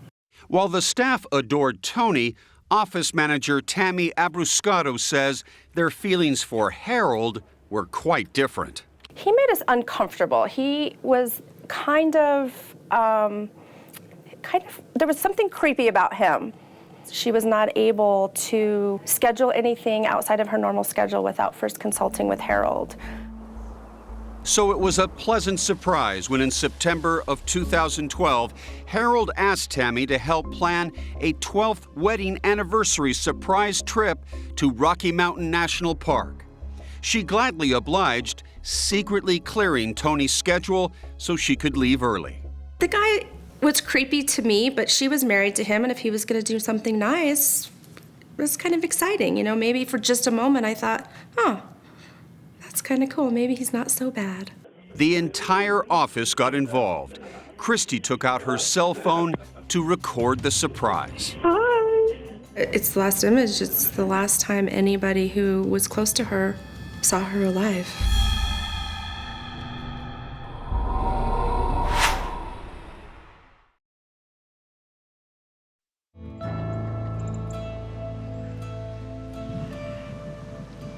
On September 29th, 2012, on a beautiful day like this, Harold and Tony set out on this trail in the Rocky Mountain National Park on their anniversary hike.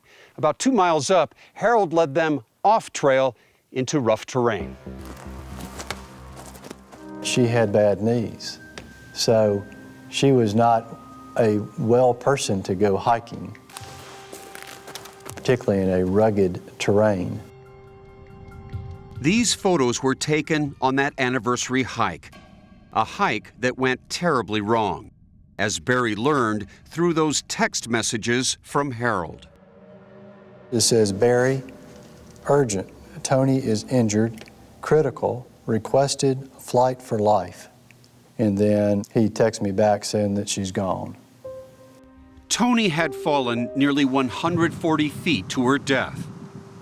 Barry had to break the news to his parents that his 50-year-old sister had died. And Barry said, she's gone. It's the worst 2 words I've ever heard in my life.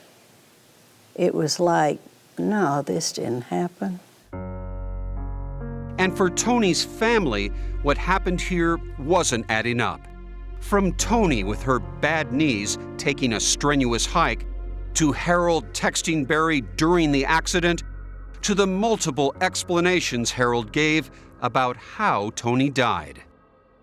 The story is that he notices that she was lagging behind and he can't find her, so he starts looking over edges and then he sees that she's down at the bottom.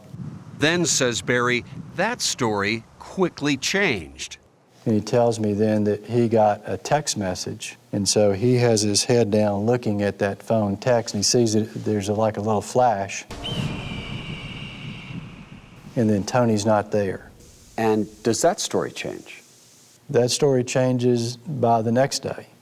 Tony now is taking a picture of Harold, and Tony has presumably, while setting up a shot of him, fallen backwards off of a cliff. And so here are 3 stories in basically less than 48 hours. And what are you thinking? Warning buzzers are going off. What about the notion that maybe he was suffering post-traumatic stress and those crazy versions of stories was all a result of shock? I think that you got to take all of that in context. If he does have this irrational, emotional behavior, how does he have it together so well to plan her funeral? Not even 48 hours after his wife has died, he's got a video made, he's got the songs picked out, he's already contacted the people that are going to sing the songs. It's too well planned. I can only imagine. 5 days after Tony's death, hundreds gathered at a memorial service. Our purpose today is to honor and to remember Tony Hinthorn. By then, Harold had already cremated Tony, a decision which added to the list of red flags for the Bertolets. We did not want Tony cremated, and Harold insisted. We wanted to bring her home and bury her. I think he was trying to hide evidence. I think that Harold Hinthorn pushed my sister off the mountain.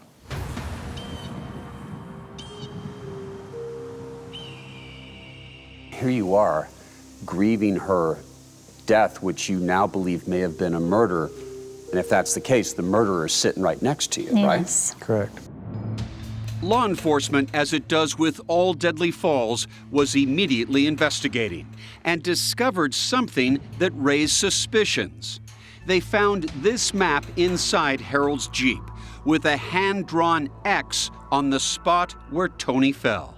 After the service, he came up to me, and his first thing was, they found a map. They found a map. He didn't come up and give you a hug and say, what a tragedy, I'm so glad you're here. No. The first words out of his mouth is, they found a map? Yeah. Did you have any idea what he was talking about? No clue. No idea.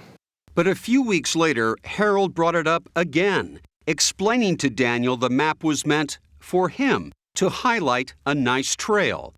Harold also told Daniel he could never hurt Tony. He's saying, you lived with us. You know that there was nothing wrong in our marriage. You know that I could never do this. And what did you say? I said, yes, I agree. I don't believe you could ever do this. The Harold that you knew, was he capable of murder? Not the Harold I knew. I knew he did it. Coworkers and close friends kind of privately were talking and saying, you know, I really feel bad to say this, but I think that Harold did this. In fact, many tips were coming into law enforcement. 16 calls and letters, all requesting Tony's death be further investigated, with fingers pointing at Harold. And then there was a tip received by Brian Moss, Denver's CBS 4 investigative reporter and 48 Hours consultant. It changed everything. And it just said his first wife died in a freak accident as well. So it was right up here. Brian began investigating both deaths and was shocked by what he found. In both cases, the accidents are freakish or bizarre, extremely unusual. He tells lots of different stories. Both wives had a lot of insurance money on them. He was the one who was going to benefit from that.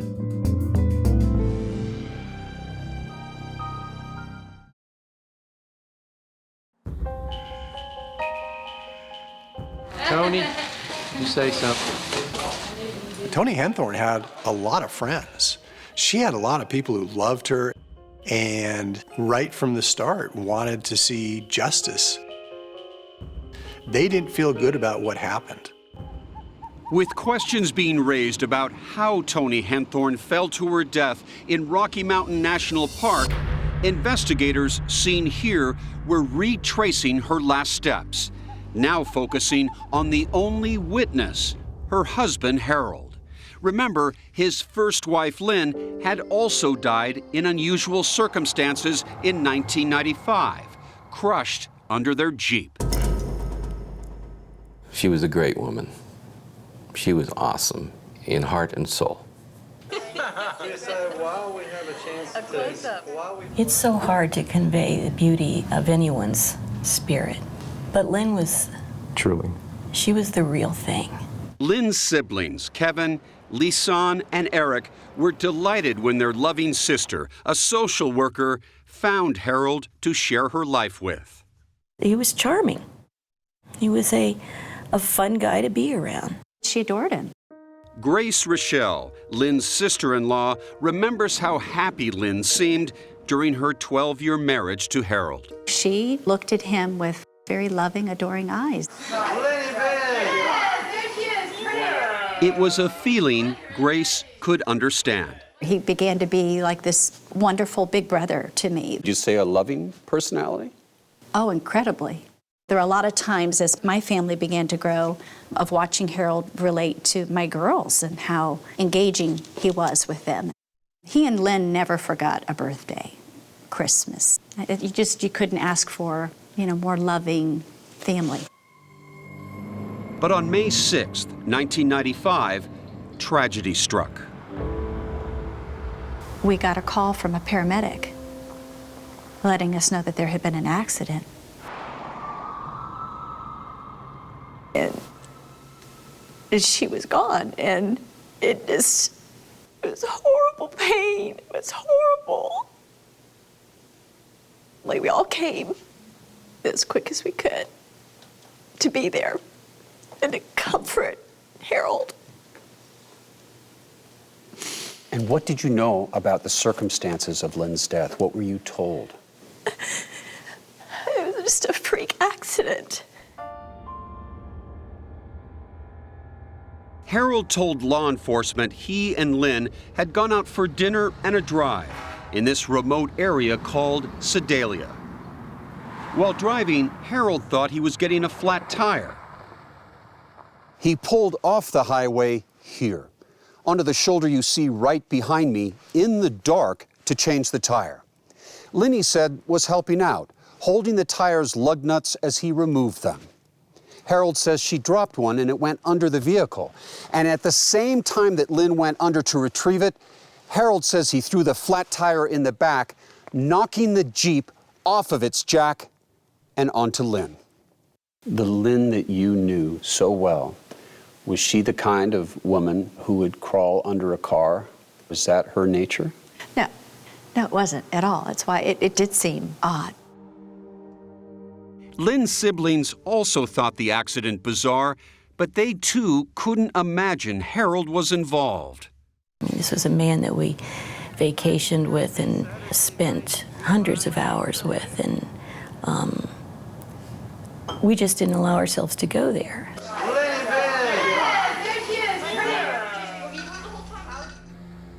The Douglas County Sheriff's Department responded to the accident and started investigating.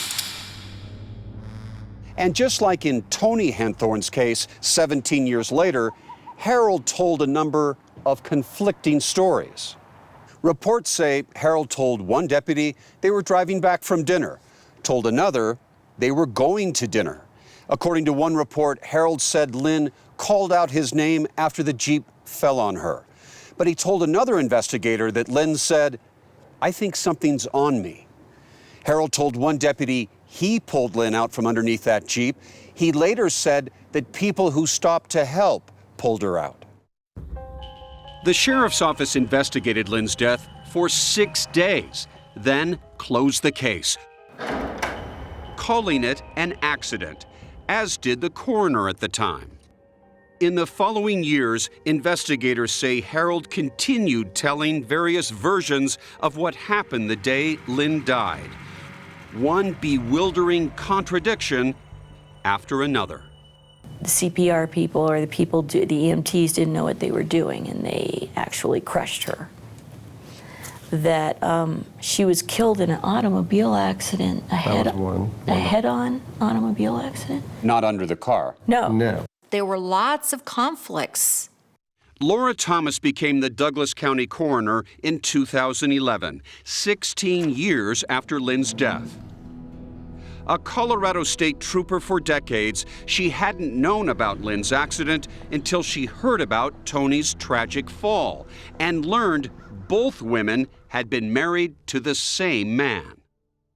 And you hear this story, what are you thinking? Well, I'm thinking that I need to go into investigator mode. There were lots of things in this story that don't make any sense to me at all. If Lynn Henthorn's accident had been properly investigated, could Tony Henthorn be alive today? You know, Peter, you ask a question that I have asked myself for over 2 years.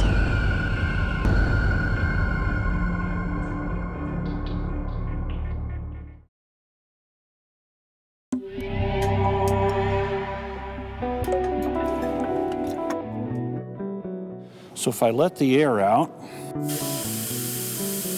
What really happened in 1995, the night Lynn Henthorn, Harold's first wife, was crushed under their Jeep? We asked Arnold Wheat, a nationally recognized accident reconstruction specialist, to review Lynn's case. That's right, 15 to 16 pounds right there. Using a similar make and model as the Henthorn's Jeep Cherokee, Wheat, a 48 Hours consultant, deflated the tire to the pressure that Harold claimed forced him to pull over on that remote, darkened highway. This doesn't look flat. No. Is this undrivable, in your opinion? No. In most people's mind, a flat tire is flat with the rim on the ground. I've driven on a rim. This is anywhere close to being on the rim. No, it's not. Then there's an unusual kind of jack that Wheat thinks was similar to this, that Harold in one report told investigators he used to change the tire. Is this a bit precarious to be putting up a 4,000-pound Jeep Cherokee? Absolutely. Harold told investigators he had to use an unconventional jack because the one that came with the Jeep didn't work, a claim Wheat finds suspicious. How often have you heard a jack like this failing? Never. Never. Never.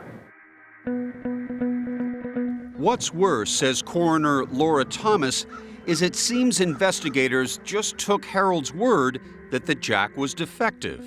There's no indication that the sheriff's department tested that jack. They never tested it? Not in the information that I've read. Another issue, one of the tire's lug nuts. This is a lug nut. It has flat surfaces. Harold says Lynn dropped a lug nut that somehow rolled all the way under the Jeep, causing Lynn to go retrieve it.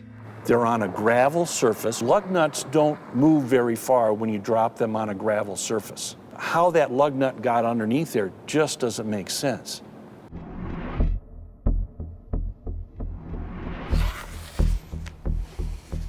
That certainly is suspicious to me. Do you believe, as you sit across from me right now, that Harold Henthorn has gotten away with murder in Lynn's case? I think there's a very good chance that he has. In December 2014, shortly before her term as coroner ended, Laura's suspicions led her to make a dramatic decision. I don't believe that Lynn Henthorn got justice. She changed the manner of death in Lynn Henthorn's case from accident to undetermined.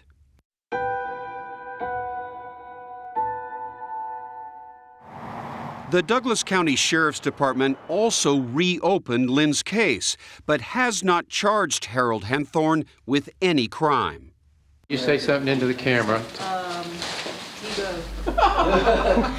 Meanwhile, federal investigators looking into the 2012 fatal fall of Harold's second wife, Toni, were zeroing in on him.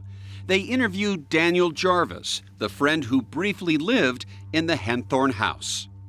She asked me what Harold had told me about his job, and I gave her the details of, he said he was a fundraising consultant for nonprofits. The investigator listened to Daniel's story and then presented some jaw-dropping news. She said, let me go ahead and tell you something. Harold has not worked in 20 years. And it's kind of like a bomb exploded. Federal investigators have come out and proven he had no income at all, that he wasn't raising any money. But he was telling everybody that he was this incredibly successful entrepreneur and businessman who was raising all this money for various organizations. Harold reportedly told others that Toni knew he wasn't working, a claim Toni's family says is untrue, as Harold controlled the finances. Law enforcement also thinks the time when Toni was accidentally struck in the head at the family's cabin may have actually been the first time Harold tried to kill her. Everyone wanted answers from Harold. Is Mr. Henthorn here? Is he here? And he wasn't talking. Is there a time when we could get together with you? I want to give you another opportunity to explain what's going on. I just want to give you a chance to... My attorney, I really don't appreciate being my property like this. Federal authorities do not believe that Harold Henthorn is any kind of a hard luck husband who's just the victim of circumstance. They think he is a killer. A killer, they believe, with a motive and a bizarre business model, collecting life insurance proceeds worth millions, nearly $645,000 on Lynn, and potentially millions on Toni. Do authorities believe that Harold had basically started up a cottage industry here? Marry someone, get life insurance, and off the wife? They've connected the dots that way.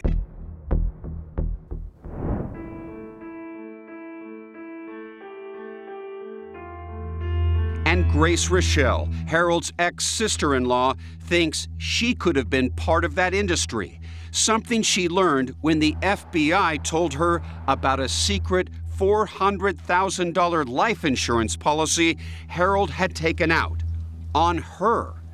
Grace says Harold forged her signature, making himself the sole beneficiary. That was his doing. I did not authorize that policy. You die, he profits. He profits. What do you think he was up to? I think it's logical to conclude that he was planning on taking my life at some point. You potentially were going to be victim number 3. He's a dangerous man. He needs to be behind bars. Did you kill both of your wives? Finally, in November of 2014. How did Toni die? Harold Henthorn was arrested and charged by federal authorities with the first-degree murder of Toni. And justice for Toni could bring justice for Lynn Henthorn. She didn't deserve to be crushed under a Jeep out here. As a judge ruled, the circumstances surrounding Lynn's death can be presented at his trial for Toni's murder. It will strengthen the case enormously for Tony to have Lynn's case added in. And in September 2015, 3 years after Tony's death, Harold Henthorn's trial for her murder began. Going into this trial, I'm really thinking this is a toss-up. You have no eyewitnesses. There's no confession. So you're wondering if there's one holdout juror, if one person doesn't buy circumstantial evidence, can the government really sell this case?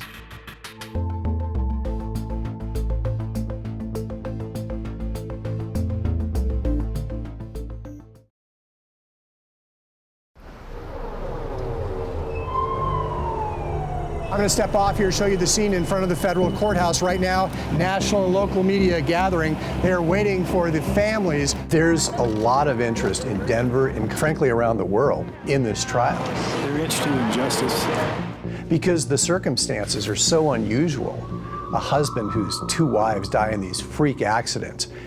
The federal judge in the case told prospective jurors this trial, quote, will be a doozy. Did you kill both of your wives? The murder trial of Harold Henthorn, where cameras were not allowed, begins with the prosecution laying out its circumstantial case.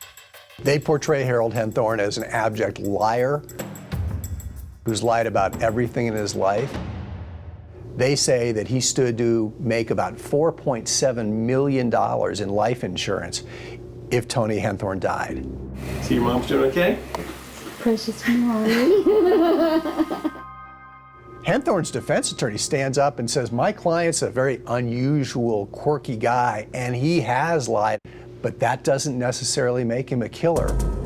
I just remember the defense attorney saying, I don't have to prove anything. Juror Don Roberts. This is up to them to prove. The prosecution set out to do just that, using drone footage, video, and photographs documenting the couple's ascent along the mountain trail they believe became a murder scene. And they were able to establish a pattern of him visiting that same area because his phone, when he would text or call, was hitting the same exact tower. Juror Mark C. Miller-Zahn says the FBI presented evidence using Henthorn's cell phone records to show he made repeated scouting trips. And how many times did he visit that area? 9 times. And what does that tell you? It tells me he's planning. Also compelling to jurors was that 911 call. Give 2 more regular breaths and then pump 30 more times. That's exactly what I've been doing. And how evidence didn't seem to support the efforts Harold claims he made after climbing down the mountain to revive Tony, including mouth-to-mouth resuscitation. And her lipstick was still on, so you'd know that would be impossible. And there was the testimony of Barry Bertolet, Tony's brother, who was a doctor, about the texts he received from Harold. At one point, she's slow heart rate. At another point, she's fast heart rate. Well, which is it? There was also this powerful piece of evidence, that map taken from Harold's Jeep, where he had drawn an X at the very spot where Tony had fallen to her death. Longtime friend Daniel Jarvis testified how Harold told him at Tony's funeral that the map had been made for him. It wasn't made for me.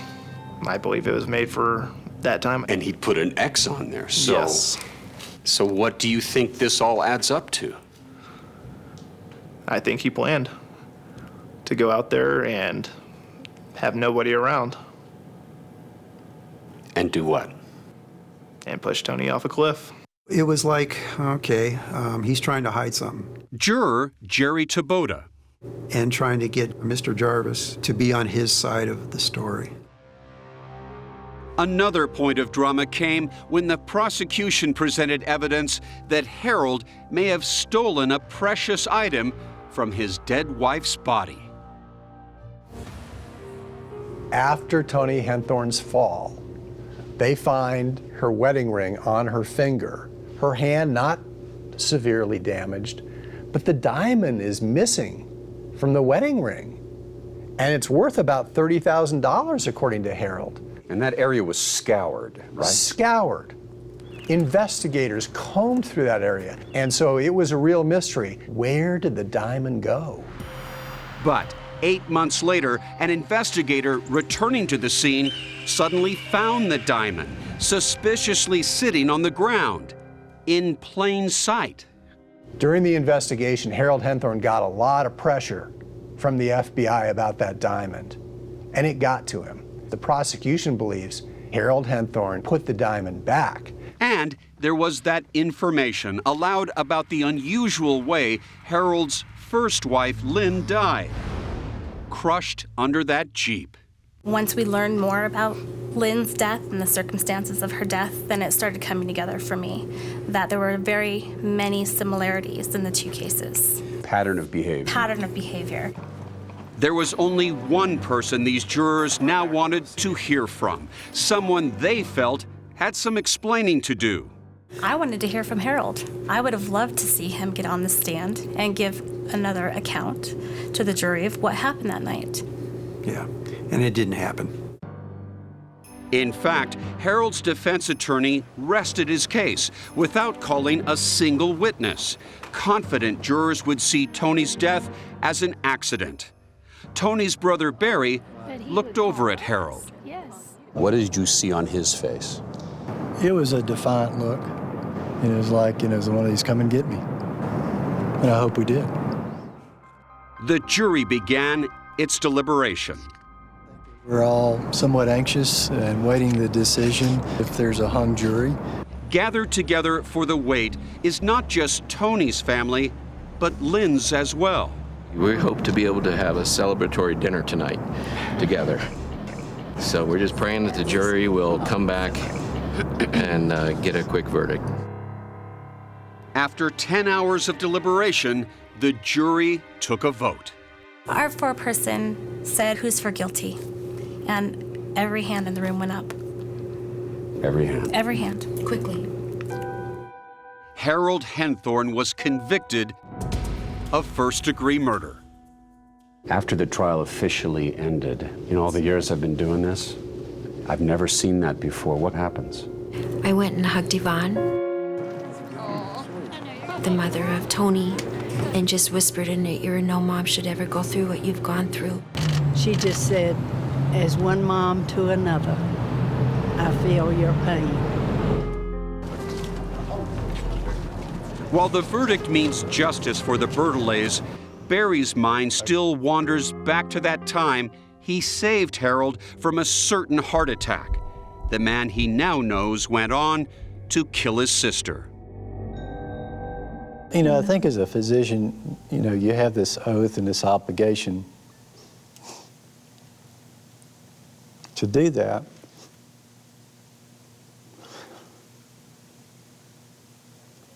But I'd like to have my sister back.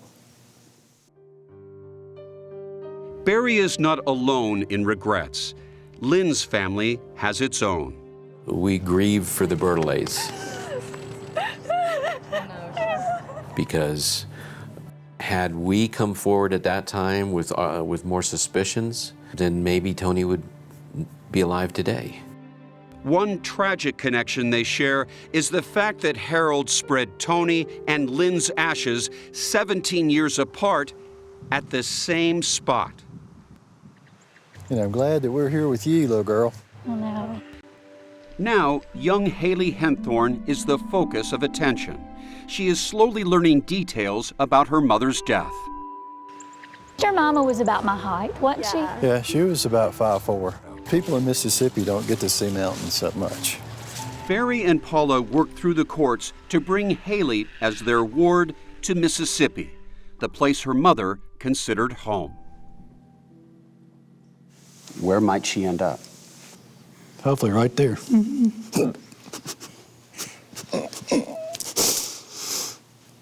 Hopefully right there.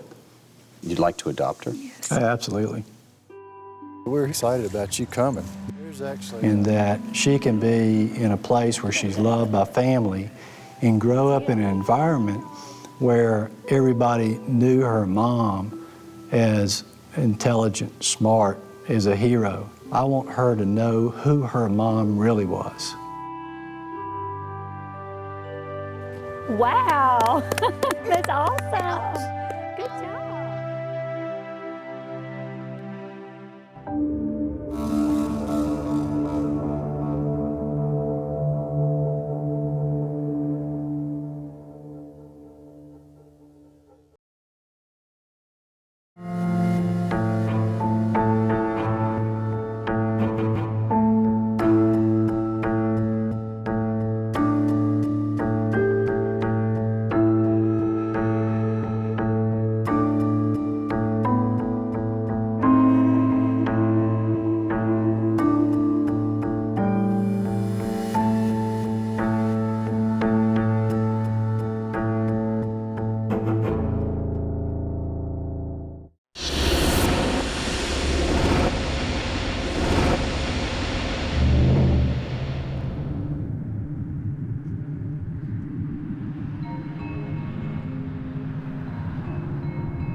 She was my best friend.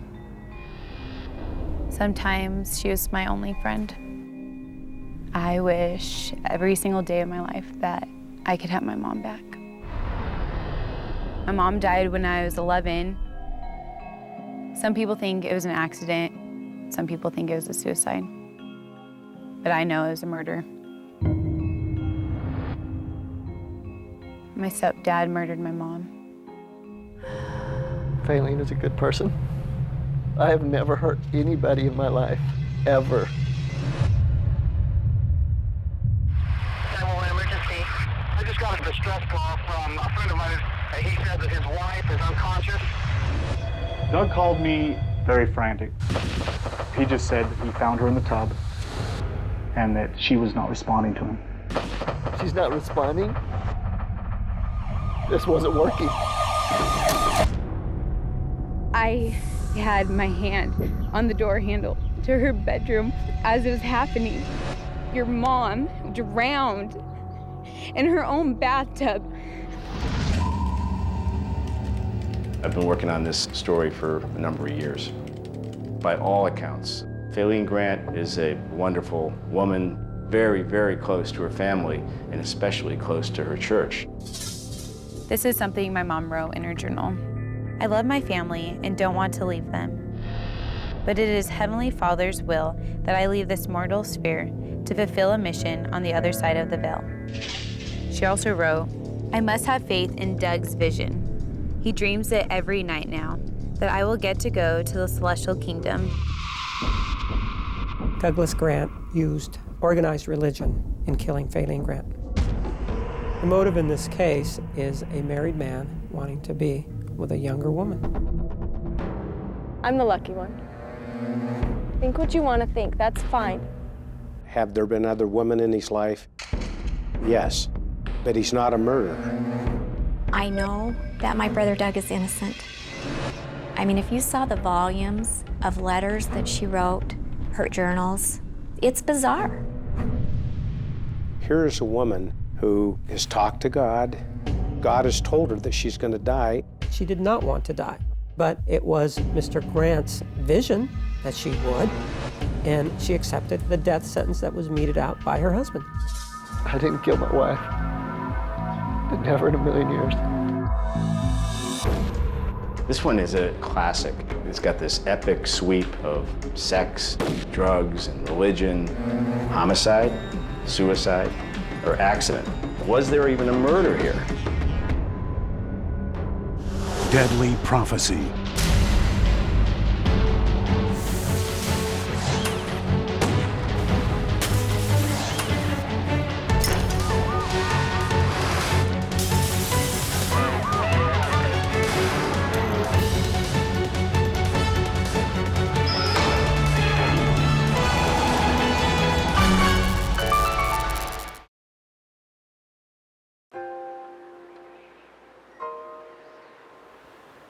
Things I want to have in a spouse.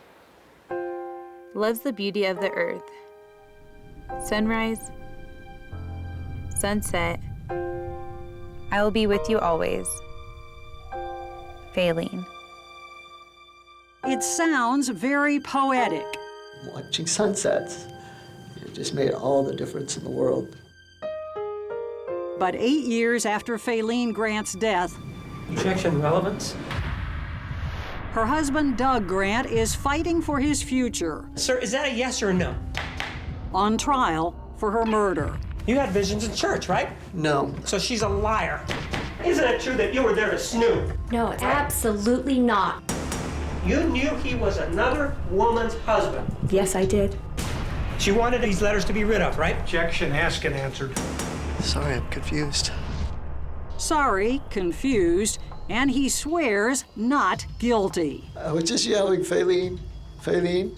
Objection, relevance. This has nothing to do with Faylene. He just wants to tell a story.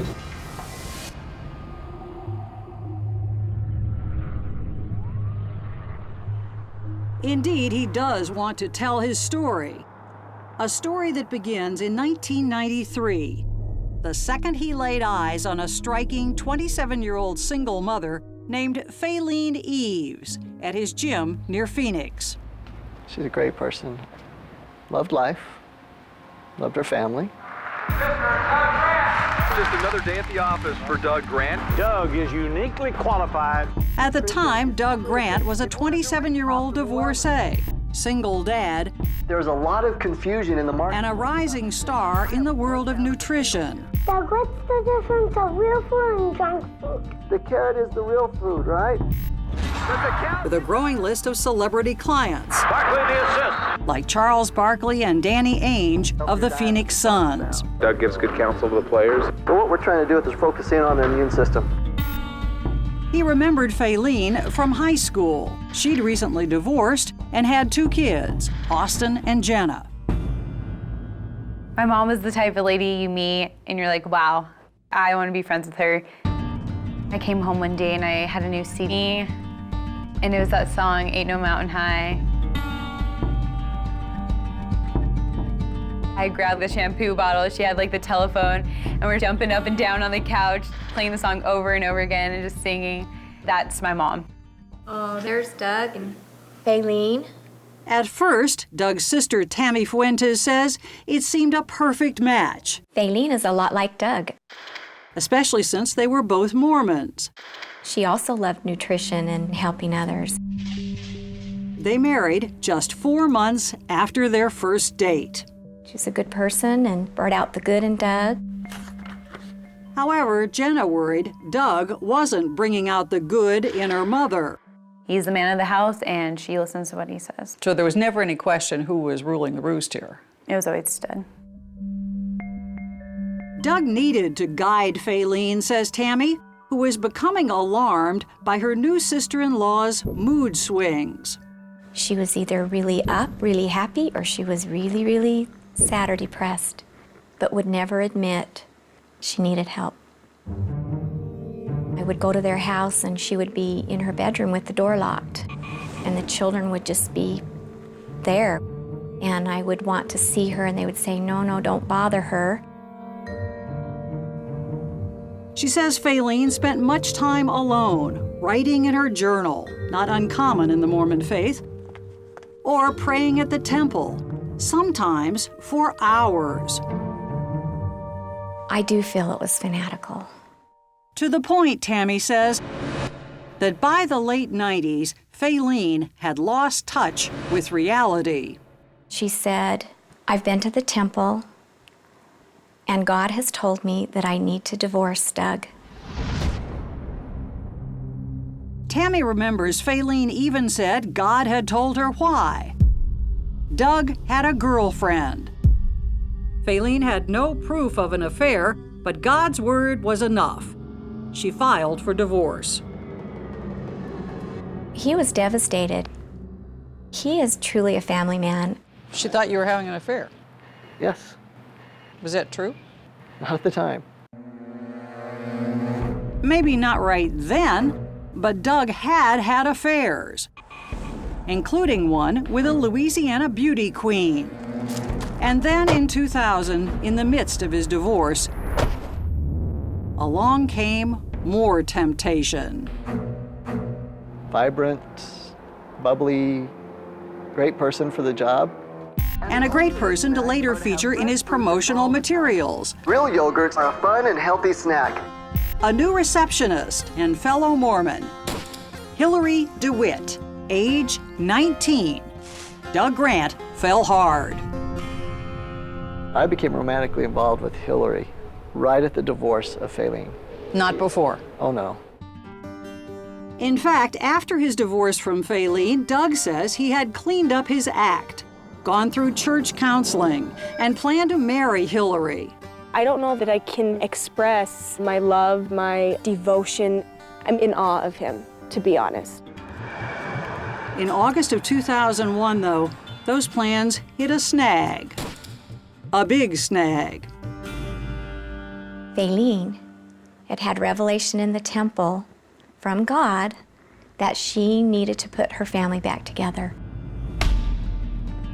For the children's sake, God now was telling Faylene to marry Doug all over again. Doug claims nobody was more surprised than he was. But the divorce hadn't been his idea after all, and he says he wanted to believe. I knew I had to give it a shot.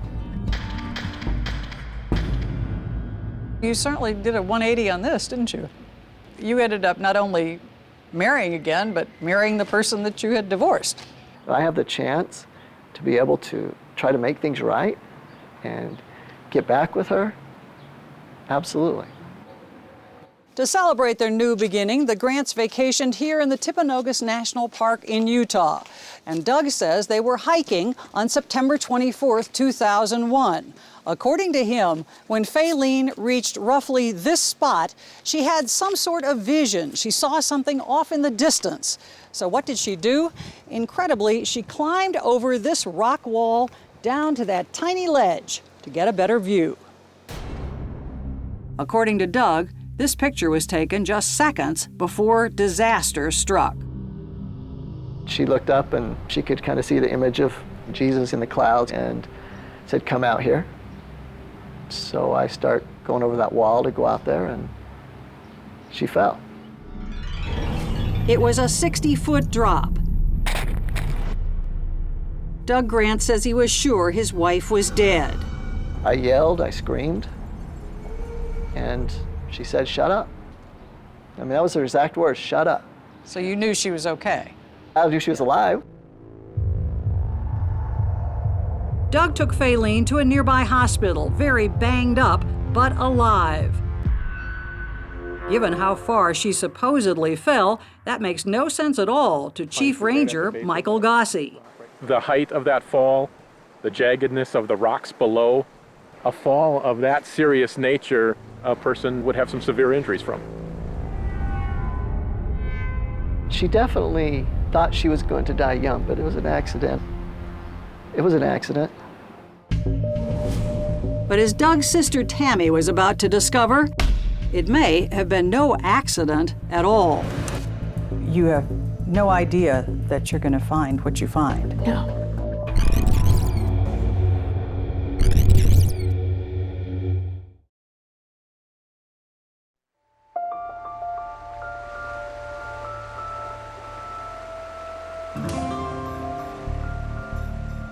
I got a phone call from Doug from the hospital, and he told me that Faylene had fallen. When she heard about Faylene's close call in Utah, Tammy Fuentes immediately went to the Grants' home to get it ready for their return. You have no idea that you're going to find what you find. No. She got the shock of her life. She had prepared her house as if she was not coming home. Tammy says Faylene had left notes of Mormon scripture everywhere, plus bags of personal items, clothing, pictures, with instructions to give them all away. Faylene's fall now made perfect sense to her. She thought that she was going to die on that mountain. She tried to kill herself. I know she did. And I knew then that I wanted to confront Faylene about it. And I was going to confront her about it. But when Faylene came home 2 days later, it didn't seem like the time. Faylene was real sore. She had been injured, in the fall. She was hurt. She was hurting pretty bad. Doug had asked his friend, physician's assistant Chad White, to examine Faylene at home. She seemed happy to me, regardless of all of her injuries. She had no broken bones, but still she was in pain and couldn't sleep. So White prescribed a muscle relaxant and the sleep aid Ambien, recording in his notes that he specifically told Doug not to fill the Ambien prescription without calling him first. I just simply didn't want her taking the two together. White next heard from Doug just after 7:30 the following morning. He was very alarmed, very panicked. He told me that she had gone in to take a bath, that he was laying on the bed and had fallen asleep. When he woke up, Doug said he found Faylene unconscious in the tub, her head underwater. What did you do when you found her? Cut her out, put her on the bed, started CPR. You knew CPR? I know CPR. I asked if he'd called 911. What did he say? He informed me that he had not called 911. I asked him why, and he relayed to me that he was afraid. White jumped in the car and called 911 himself. Emergency. Yes, I just got a distress call from a friend of mine. Meanwhile, at the house, Faylene's daughter Jenna says her stepfather was freaking out. I hear Doug and he's screaming. He's panting and he's having a hard time. It looks like he's bracing himself. And then he told me to take my little brothers to the next door. She ran to the home of Andrea Rogers, who raced to the Grants to see if she could help. Doug came flying to the door, so upset. My whole body just reacted to the terror in his eyes. Chad White showed up minutes later and took over. He had obviously pulled her from the tub, and she was laying there unresponsive. She did not have any vital signs. With Doug looking on, White tried CPR until the paramedics arrived. He was crying, he was bawling, he was yelling out, "Please help her, please help her." The paramedics got her heart going again and rushed her to the hospital, where Jenna remembers a bizarre scene. As my mom is laying in a bed, unconscious, with tubes running through her nose, in her arms, Doug takes me out into the hallway and he tells me, if your mom wakes up, she might say weird things. Jenna says Doug seemed too eager to accept the possibility that Faylene might not wake up. Do not tell me my mom is gonna die. But as she watched her mother's heart rate on the monitor, she knew Faylene wasn't coming back. I kept looking at the screen and it just kept going down and down from 100, 75, 50.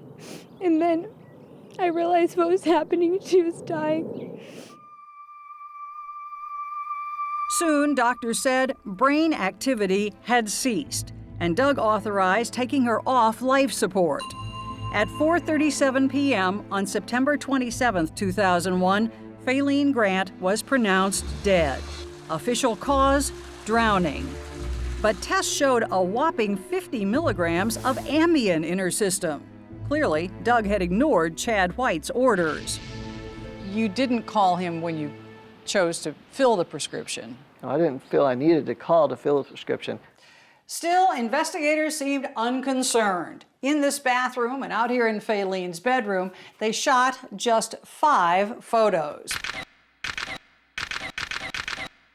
In coming days, they would fail to interview key witnesses. They even lost evidence, including the pill bottles.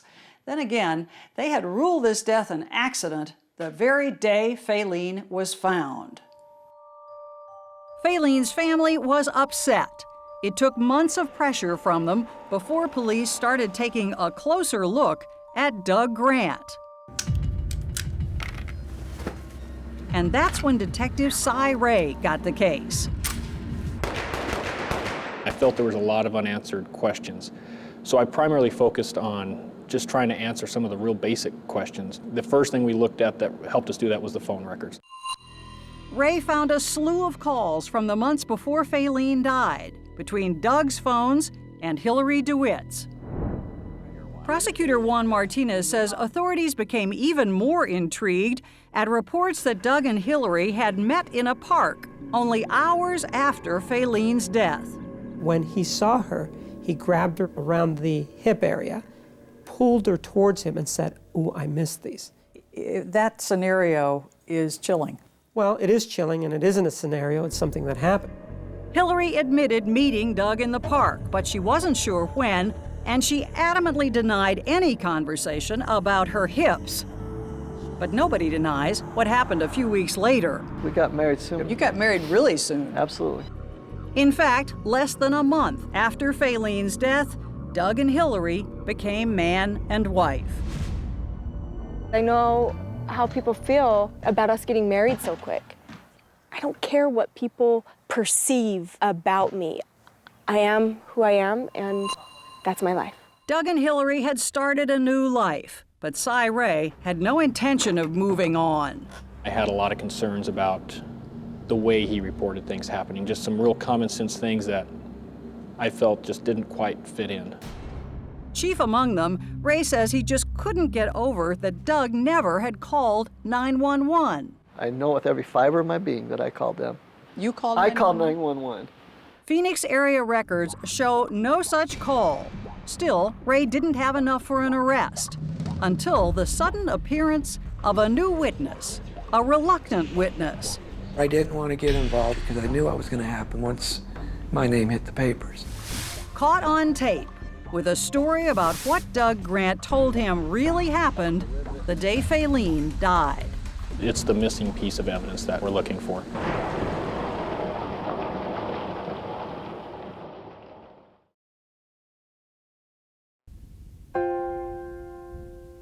After Fayleen's death, Jenna and her brother Austin went to live with their biological father.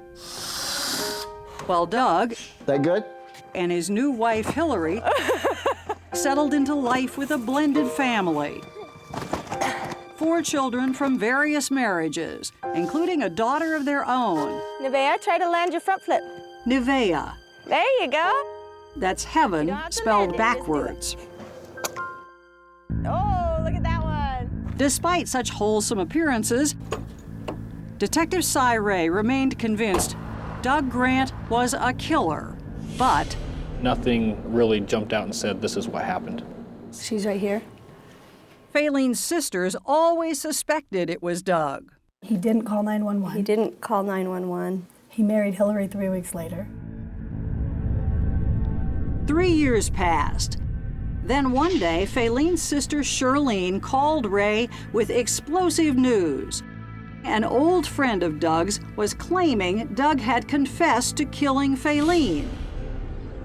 The friend's name was Jim McEllier. He told me that she was ready to go to heaven. He said I put her in the bathtub until she was underwater. But there was a problem with Jim McEllier's story. Before he'd tell it to the cops, he wanted money from Fayleen's family. And how much money does he want? He's asking for $10,000. $10,000. He's very clear that it's a loan. You buy this? I have a hard time buying a lot of things that Jim said, but at that point we were obligated to see it through, to see what this information is and see if there's any validity to it. So Cy Ray set McEllier up. He told Shirlene to arrange a meeting in a Walmart parking lot. Hi, Jim. Hi, how are we doing? With hidden cameras rolling. All right back there, Jim? Yeah, I'm fine. When the money changed hands, Here you go. Ray moved in and told McEllier he could charge him with extortion. Instead, he got McEllier to agree to help get a confession out of Doug on tape. The plan at that point is to bring Jim and have him confront Doug on this information while wearing a wire. McEllier did just that. Later that day, wired for sound, Got a minute? he met Doug and told him police were asking him questions. They're threatening to arrest me because they think I have information. And he needed to know exactly what happened to Fayleen. I don't know what you want me to say. I believe his initial response was, I did help her into the bathtub. She fell asleep in the tub. She had to have had so much of those painkillers and stuff. Doug admitted nothing directly. But when McEllier tried to leave, He kept saying, tell me what you're going to say. What are you going to say? Saying how damaging it sounded. If they have anybody that says that Doug Grant put her in the tub and put her to sleep, then it's over. Trying to get me to reword it. If it was me, I would say, yeah, we were good friends and you're there to console me and you don't remember. It's been years ago. It was hardly a full confession. End of story. Get out of my face. But to Cy Ray, it was more than enough. So in the summer of 2005, police arrested Doug Grant for the murder of his wife, Faylene. Doug immediately made bail and soon returned home. He is not guilty. There was no crime. Doug's lawyer, Mel McDonald, says there's no evidence Doug even wanted Faylene to die. Just the opposite. When you look at Doug's efforts after her fall, crying for help, running to her rescue, taking her to a hospital, leaving her alone with people, that is hardly the evidence of a murder. Doug had been here. As far as Detective Cy Ray is concerned, though, it was all part of an act. Their version of the story is just nonsense. I think something happened to her while they were here. I don't know what. So what do you do when there's no evidence? Let's throw in the infidelity. Let's throw in the younger woman. It's got nothing to do with the question of homicide, but let's just throw the dirt on the wall. Maybe it will stick. What the defense wants to stick is that Faylene Grant's death was not a murder, but rather an accident or a suicide. If you doubt it, they say, I can't tell you how devastated I feel. Just listen to Faylene's own words from those astonishing journals. I am choosing to give up the life I have. Jenna still reads them today. I can't tell you how devastated I feel, and that I'm suicidal, and that I think of crazy things to do to myself. It's right there in the writings, repeated references to her upcoming death. I felt like I should just drive off a cliff and quit wasting space and air on this planet. But daughter Jenna can't seem to reconcile the words in those letters and journals with the mother she knew. She would have never committed suicide. If you only read a small portion of something taken out of context, it's not going to be what the writer intended. My mom didn't want to die. She was a happy lady. She was a great mom, a great wife. I don't think that points to someone that's suicidal. And if the writings suggest otherwise, she says it can only be because Doug planted the idea. Her husband, who obviously she trusted, who she remarried, is telling her she's gonna die. I never encouraged it, nor did I ever dream it, nor did I ever say it. Just as hard to fathom is Faylene's relationship with Hillary, a rival whom you'd think she might hate. Far from it. Remarkably, Faylene's journals show that the two became fast friends. Faylene, she filled voids in my life at a time period where I needed it. And she's part of this family. I'm so thankful Hillary is able to share her feelings with me, and me with her. I want so much for her to know of my love and respect for her. So much does she love her that Faylene names Hillary the perfect new wife for Doug Grant. This desire for you to be married immediately and to see you sitting together as husband and wife at my funeral has been so strong. And even the perfect new mother for her children. I have asked Hillary to sit at the table as your mother while I'm away. Treat Hillary with the utmost love and respect, and you will always make me very happy. I think Faylene was right. These kids needed a mom. So just what was Faylene really saying? What do these bewildering entries tell us about her, about how she died? All rise for the jury. As the trial begins, how the jury answers those questions may well determine Doug Grant's fate. What role did you have in Faylene's death? Everybody asked that. Is that a yes or a no, sir?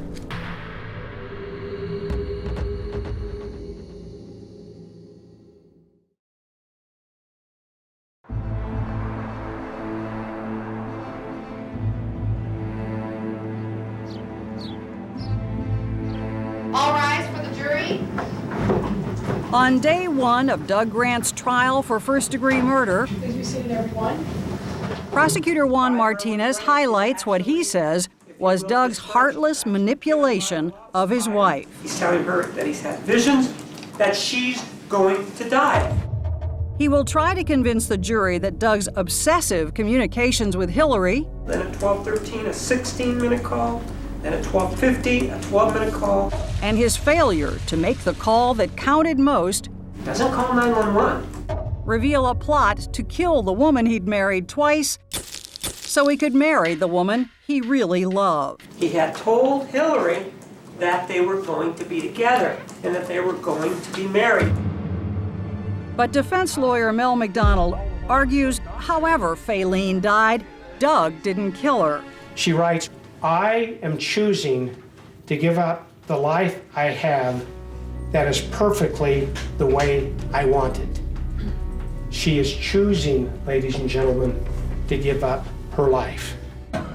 I concede under one theory that Doug did just what Juan Martinez accused him of doing. After years covering the Grant case, reporter Paul Rubin says no one theory fully explains what happened to Faylene.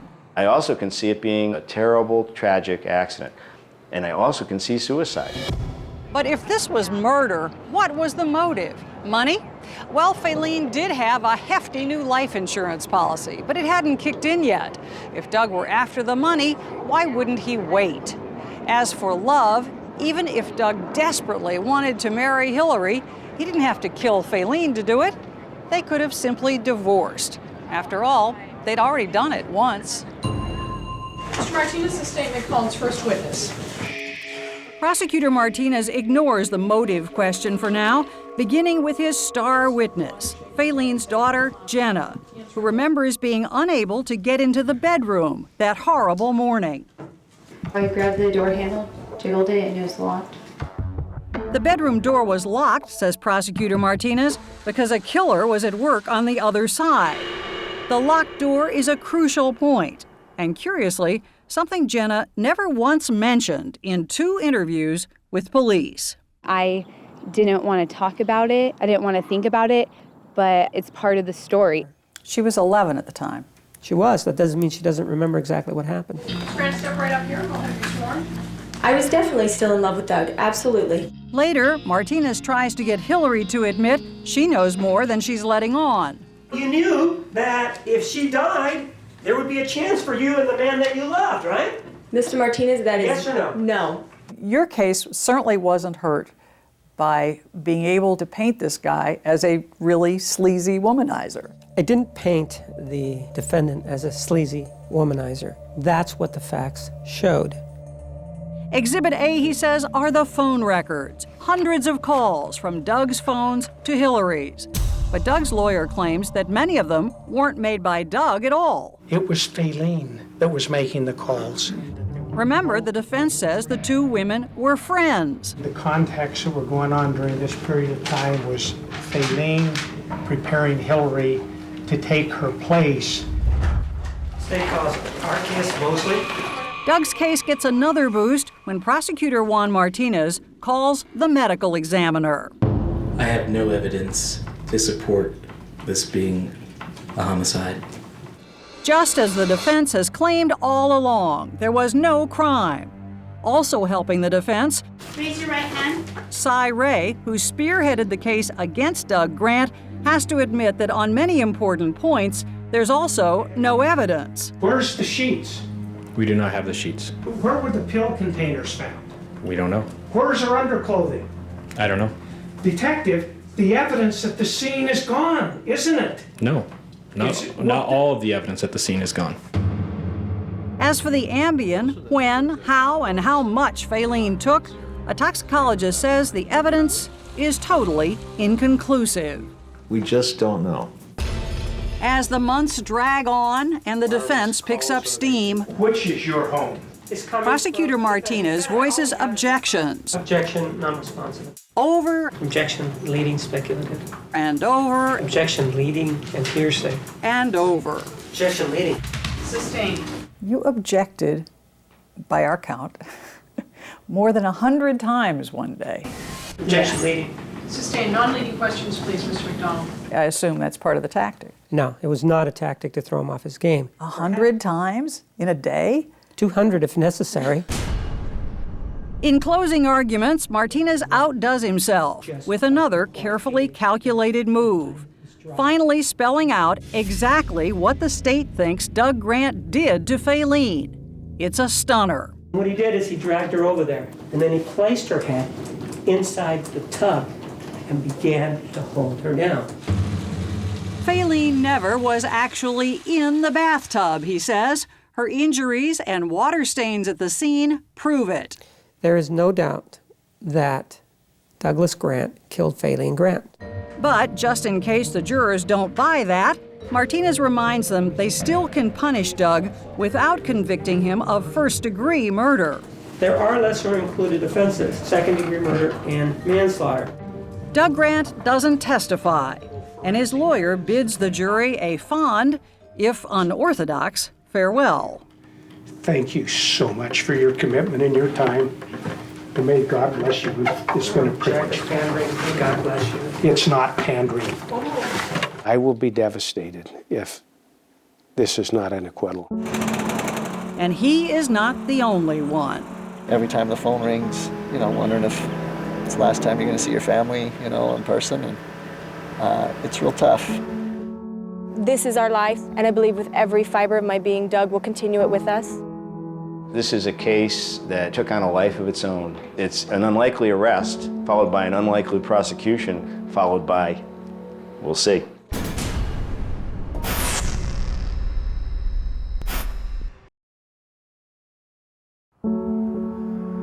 While the jury is out, Doug Grant retreats to his home in Pima, Arizona. There's only a few things that keep you sane. Out doing yard work with the family brings a little bit of normalcy to life. Savoring whatever time he has left with Hillary and his kids. Oh, look at that one. The thought of Doug being taken away and having to go to jail for something that he didn't do is crippling. I don't wish that upon anybody. Faced with months of evidence, jury deliberations drag on for 3 agonizing weeks. While we're waiting, it's tough. You just don't know where they're going to go with it. Very few people could go through what he's had to go through. Okay, come here, Brave. It's tough from 9 to 4 while the jury's deliberating. Pins and needles, And then, finally, a verdict.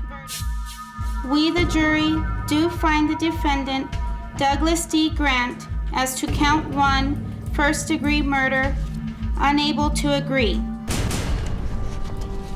On the lesser included offense of second-degree murder, unable to agree.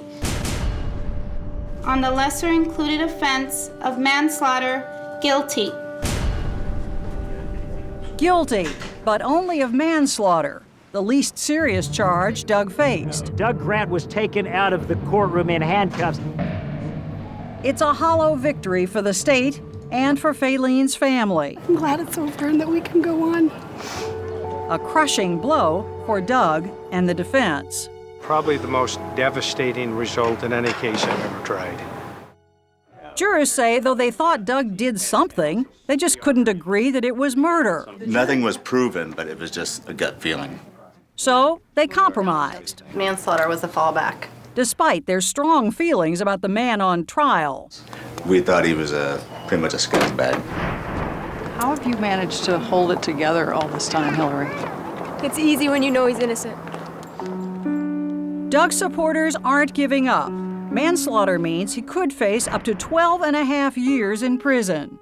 Or he could get no time at all, just probation. There's a community that will suffer a great loss if he is in for very long at all because he is a good man. It may have been too risky to put Grant on the stand before the verdict, but as the court considers sentencing a few days later, You called that Grant? Doug's lawyer bets that an emotional plea from his client now just might work. Would you please state your name for the record? Douglas Dewey Grant. And Doug is on the edge. After his first weekend behind bars, he's on suicide watch. He looked like Jack Nicholson in The Shining. I was yelling, Faylene, Faylene. He did cry. Well, it looked like he attempted to cry. Does he turn the tears on and off? It appears that he does, doesn't it? Faylene was someone that always made me feel larger than life.